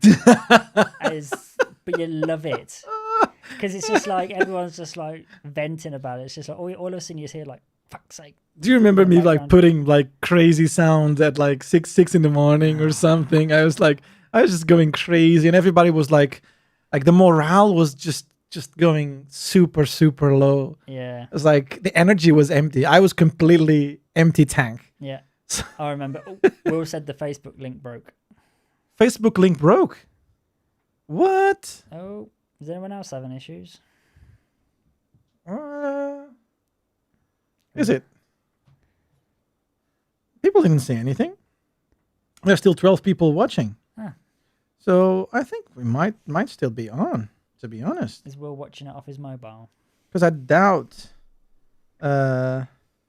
is like everyone watching now is on YouTube. I'm on YouTube now. Oh, it's when he refreshed, he said. Yeah. Oh, it's still live. Yeah. Yeah. Oh, yeah, he said he's on his mobile. It's still live. Yeah. Yeah, it's still on there, mate. You should Skype in instead. Man, and join like- us. This thing works really nice, man. I didn't have any problem until now with Facebook. Oh, it's been 2 hours. Oh my I gosh. don't even notice. This is the thing, 2 hours and still have 12 people watching. Yeah. Crazy. What else, man? What else? What else? What else do we want? Like you've been through ILM. You've done the shows of your life. Now you've moved on. You were at Frame Store, which is another landmark company, doing another crazy amount of Just shows. finishing off his Dark Materials. Which is pretty Nice. cool. TV, which is great. You get some cool stuff on there. Like lots of you get to really. That's the one I was saying. Like you get to put your ideas in. Yeah. Which is great. And then It's awesome, man. yeah. It's awesome. And then that's it really. Got my next show. Not for long, and then COVID. COVID is the thing, right? Savage at the moment. Absolute savage. I would just write off 2020 because it was probably the worst year that I've ever seen. And I've been around for many years and I've seen many dark moments in our industry, but this one. There's been many like ups and downs where there's been like mass let goes. Yeah. Usually it's like highs. cyclic, right? You just go through a good moment and a bad moment. Yeah. But now we went through like bad and stayed bad. Yeah, It just stays there. and stayed bad for too long. And stayed bad for too long. Because it's Yeah. like, what we gonna do now? Yeah. Well, that's why I'm here as well. That's why we're sitting here. That's it. Or else I would be in a different place. But it's fine. It will. I believe that when this thing goes up again, Oh my god! there's not going to be enough hands in this world to do Yeah. movies. It's gonna blow up. So, for any of you who want to get into visual effects, oh, there we go. I keep getting that mic nudge towards me. If anyone wants to get into visual effects right now, I recommend like doing Carlos's course and learning some Paint and Roto, because I swear to God, as soon as it kicks off again, they will be chomping at the bit to get like Paint and Roto artists, because there's going to be so many productions that are like wanting to be released. Oh my god, it's just going to be a free for all. It's gonna be crazy. Yeah. It's gonna be So crazy. I'm not worried about it from that point. I mean, I am like short term, yeah. Yeah. Long term, it will come back. It always does. Touch wood. Yeah. But and when it does, it's going to come back with a vengeance. I think. Oh yeah, it's gonna be big. Look at all the Marvel films that have just been pushed back. And all, I mean, Christ, that spans all the way into next year. And no, 2022. And you have all the streaming content Oh yeah. that is going bonkers. Like even if they don't release the movies on the screens, they're gonna Yeah. release the movies on streaming. Yeah. So it's gonna come back. Yeah. We just need to. The thing is, there's bills to pay, right? Yeah, that's the problem. And at the people moment. have to survive, and this is not. It's not that we live. We live a very luxurious life and relaxed life. Yeah. Like this is so we need to go through this dark period trying to hang tight, and whenever it comes back, it will come back well. I do believe. Just make sure you've always got like a bit of safety money stored away, like every paycheck, because I mean our industries run like contract to contract. You're not like you're not full term. Yeah. So, you know, your contract could be extended by a year, 6 months, or a month, or a week, Or a day. or a day. So there is uncertainty in the in that industry, obviously, but COVID's hit a lot. So, but yeah, always have some rainy day money. Absolutely. Not to put it down. I hope this will come back. Scott is asking, what do you prefer, TV or film? See, now that's tricky because I like them both for different reasons. Like for I understand. For TV, you get more of a creative input. Yeah. Like, I can put my ideas forward. Sometimes they get taken, sometimes they don't, but you get to do that. You're not shunned from doing that. Yeah. But then on the downside to that is sometimes the shots aren't as big as they would be in film. Like the production in a film has got so much more money behind it that if you're working on, say, like, I don't know, a Marvel film like Avengers, Christ, you're not... That's massive. Everything from effects, from everything, right? Yeah, and you wouldn't get that. You wouldn't get that level. Say like the Avengers Endgame battle, you would not get that in a. You would not get that in a TV. No, that's difficult. That's difficult. It's too big. Unless it's Game of Thrones. Even that doesn't get close, right? Yeah, that was all shot in the dark. Yeah. So it's all hidden in darkness and snow and mist. Yeah. But then Can get away with a lot. you can get away with so much more, and it's compressed. Yeah. The compressed, trust me, when you get compressed, your edges are okay because no one sees it with a compressed edge, or if you're watching it on your iPhone. But when it's in cinema, nope. When it's in 4K, you do not get away with anything. It's all visible. It's all there out in the world to see. The thing now is that there's a lot of film being done in 2K and a lot of TV being done in 4K. It's kind of becoming tricky. That is true. Right? There's a lot of, like, Netflix is like full on 4K. They don't accept even anything else other than 4, right? It's like kind of the standard for new stuff. But then I still see a lot of movies just going 2K and they don't go any further than that. If there's an upscale happening for like IMAX or stuff, it happens real time in those super smart projectors. I guess if it's just what they're deciding to distribute it on. Yeah. And if it's going to be a 4K display thing, because not all streaming services do they might film it in 4K, but nothing's always streamed in 4K because the bandwidth's too. Netflix is if your connection allows, it's there. Yeah. And if you're not during COVID, because I remember in COVID, they've kind of tuned down the I heard the bandwidth. Yeah. So I didn't notice anything. No. But yeah, because I didn't even know. That's the thing. Sometimes you don't even notice if it's getting better or not. But so I guess it just depends on how they're gonna show it. Yeah. So.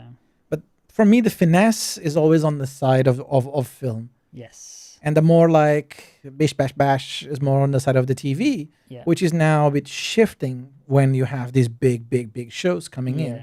that still have to be, I don't know, like Mandalorian, like that that thing was like spot on. Yeah. Like I can't say that it was any different than any shot that we would do for Yeah. for film. It's like everything was done Mm-hmm. with the same passion that you do for Yeah. for movies. So But I guess there's like quicker turnaround in TV exactly. than film. Like Yeah.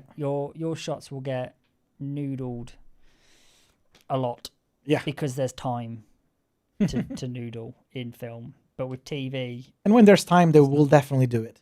yes. When there's time and money, Yeah. I don't know if you're doing like a lightsaber or something. Yeah. They will just go around that lightsaber for years and years and years. And the reason is because it's iconic. Yeah. It's got, Absolutely. it has to be has to be it perfect. has to look the way that people remember how they saw it, which is weird because it's like you remember things differently, but it has to be the way that people remember. I have a story. I will tell you in off. I can't tell you live, but I will tell you a story about an iconic thing that happened. Sounds good. But I'll let you know. I'll let you know this one because it's a fun one. All right. I have, before we leave, because I usually forget this. I have something to offer you, Ooh. and this is the first time that I'm handing out one of these. Ooh. But it's a little something Gracias.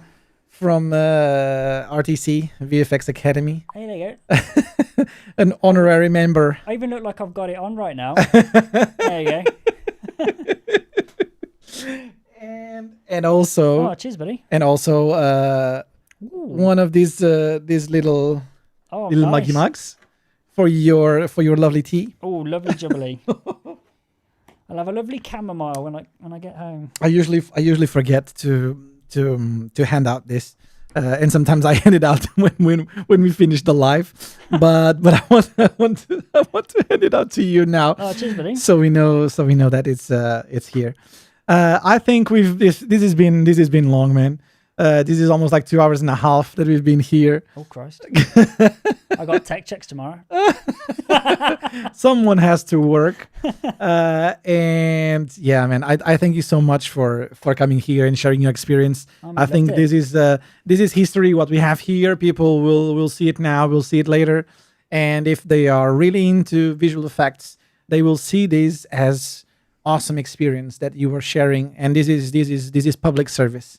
Everyone watching this needs to appreciate what we try to do when we show these stories, these details that we have. This is part of our life, right? Yeah. It's a part of the life we chose, and It's good to hear good from people things, as well. bad things. This is all part of our experience, Yeah. and this is what we will. This is what you will expect. Oh, there's more stuff. It's got here. Can you remember any stories from when you were a runner? Oh man, we've been there. Oh, mate. I remember beer and pizza night used to be an absolute mess, as in party-wise. Oh yeah. Some stories there, which we won't go into. They're wild. What was that? Such a handsome young man. Such a handsome young man. Thank you, Scott. Crazy. So yeah. Thank you so much for doing this, for coming here, sharing your stories. People will appreciate this. I definitely appreciate you taking your time Oh, mate, my pleasure. for sharing this. For me, it's a pleasure seeing your progression in this industry. Yeah. I feel proud because I was part of the beginning. I don't take any of your success. Oh, mate. I don't take any of that. I just believe that I'm really happy that I've contributed to inspire you to progress and fly away. So Well, without getting it's- soppy on it, but you did a lot more than that, because it was like, all of Nah. your, honestly, because without your guidance and stuff at the beginning and throughout, then I wouldn't have been where I am now. No way, definitely not. it would. It takes two to dance, right? Mm. You can't. I usually can't help anyone that doesn't want to be helped. So it's almost like it's like an action reaction law, you know. Yeah. I push and you push back, and I can push a bit more and you push a bit more. Yeah. So it's each time you guys were pushing, and I was getting surprised. I said like, well, I need to up the game because this is not enough. So let's up the game. Let's give another challenge. Let's push even further. Let's be even more picky with these notes. And I do believe that made you guys the best of the best that I know. And I see now you guys as seniors, just killing it, being humble. And I'm just really proud that I was in the beginning of that story, and we can tell this story as something funny. So yeah, those skills you taught us, like roto and paint, honestly, have made me a better comper. I've taken everything I took from paint and roto has gone into comp. absolutely. Like I wouldn't be a comper that I am now without that. If I would have just gone into comp without paint and roto skills, I would not be having shots that are on that show reel. Yeah. Which, even though they look like they've got lots of CG in and big effects and all that kind of thing, The basics are there, right? It's the eye. It's finesse. the eye for the detail that you build up when in paint and roto, trying to make things right, that you can then carry on into there. So it has been taken over. Like I agree. It's been crossed I over. agree. So thank you. There was early days, man. I thank you for for being part of that. That was super fun, and we have more people watching. They are part of that team. Will and Scott, they came in to say hi, and definitely they are royalty, dream team royalty as well. And they are all doing absolutely great. And I've watched what they've done throughout the years. Man, it's absolutely outstanding, man. Yeah. Super creative people, super humble. That's one of the key. Keeping humble, like the moment that you become cocky and you believe that you know everything, then you're gone. Then I've seen that. someone just eats you alive. Yeah, you see that a lot with some people. Yeah. But that you learn throughout the years, right? You learn throughout the years on how to deal with these things. It doesn't come. Like I see people that were too cocky, and then they've learned the lesson. They've learned it the hard way. Yeah. So one thing is to be confident. Like I like people that are confident in what they know, and they try their best with the tools they have. They can do the best, and if they're doing the best, they can't be they can't be told off. Yeah. Because you are doing your best with the best knowledge that you have. It's just that there are stuff that is actually really difficult to do. Yeah. So I remember I interviewed a guy for Paint and Roto, and he felt he was for comp, and he wasn't a comper yet. It was like first job, and his attitude was appalling. It was like, oh no, I don't need to be a Paint and Roto artist. Like he saw it as like really beneath, and he was like, oh no, I just need to go straight into comp. Yeah. I was like, well, you're not getting into that here. Did you say that? No, not to him. Not to him.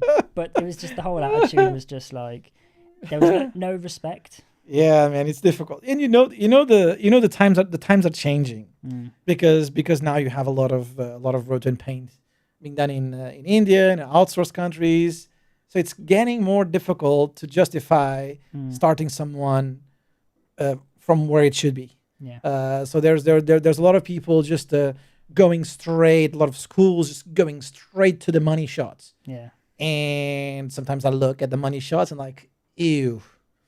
You're just not ready to do this. You're gonna be eaten alive if you are doing a comp shot in a big company.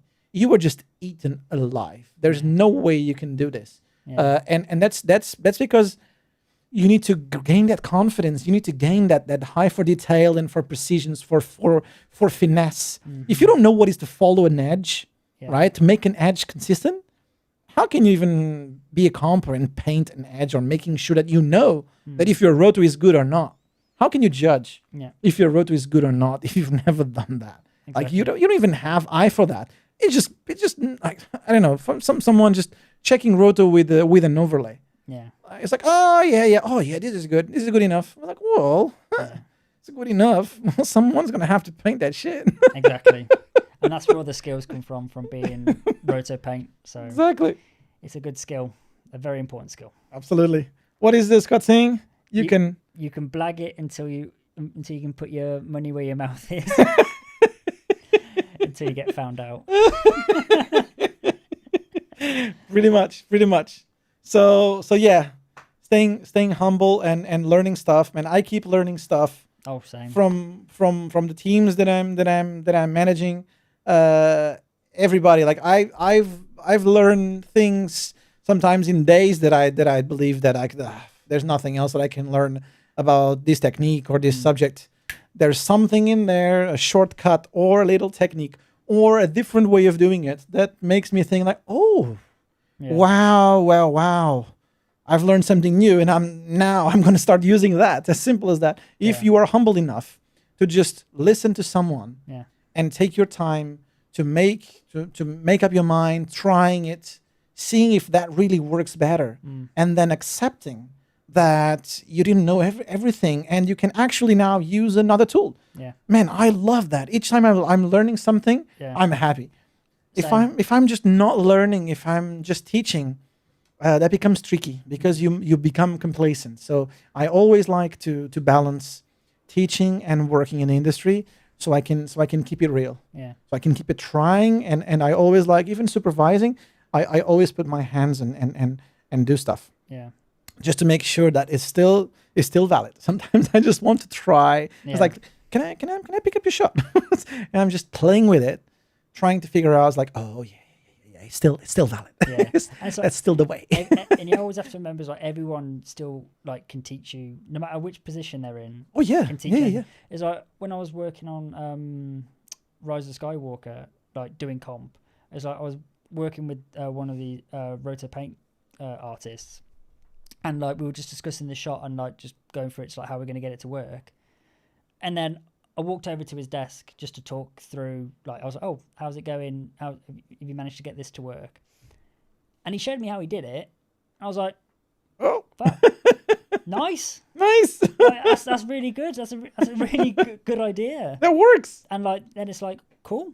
I was like, I didn't think of that. Yeah. Then, yeah. If Took it works, it works, man. And that's another thing that you learn. And Yeah. so there's always something to learn, even if you're a compositor. And because that's what the thing is, people get this misconception of like paint and roto's like here and comp is over there. comp's up here, but Not really. no, it's like some of the hardest shots I've ever done in my career have been paint shots. Oh yeah. Oh, by far. Yeah, By far. In terms of the place where you need to go to finish that, like some dark places that we've been Yeah. to finish shots, that's definitely harder. so Technically, some, like, most of the comp stuff, when it gets to more senior level, it's tricky. When you get into deep, when you get into like a lot of elements coming in, you need to put a bit of particles in there, and then everything starts to be super heavy, and you need to optimize everything. yeah, Maybe that comp takes the edge, right? yeah, But then trying to make something perfect, because it's the Boolean side that we were talking, right? If it's Boolean, right or wrong, it Yeah. either works or it doesn't work. yeah. So if you can still see it sliding, it's sliding.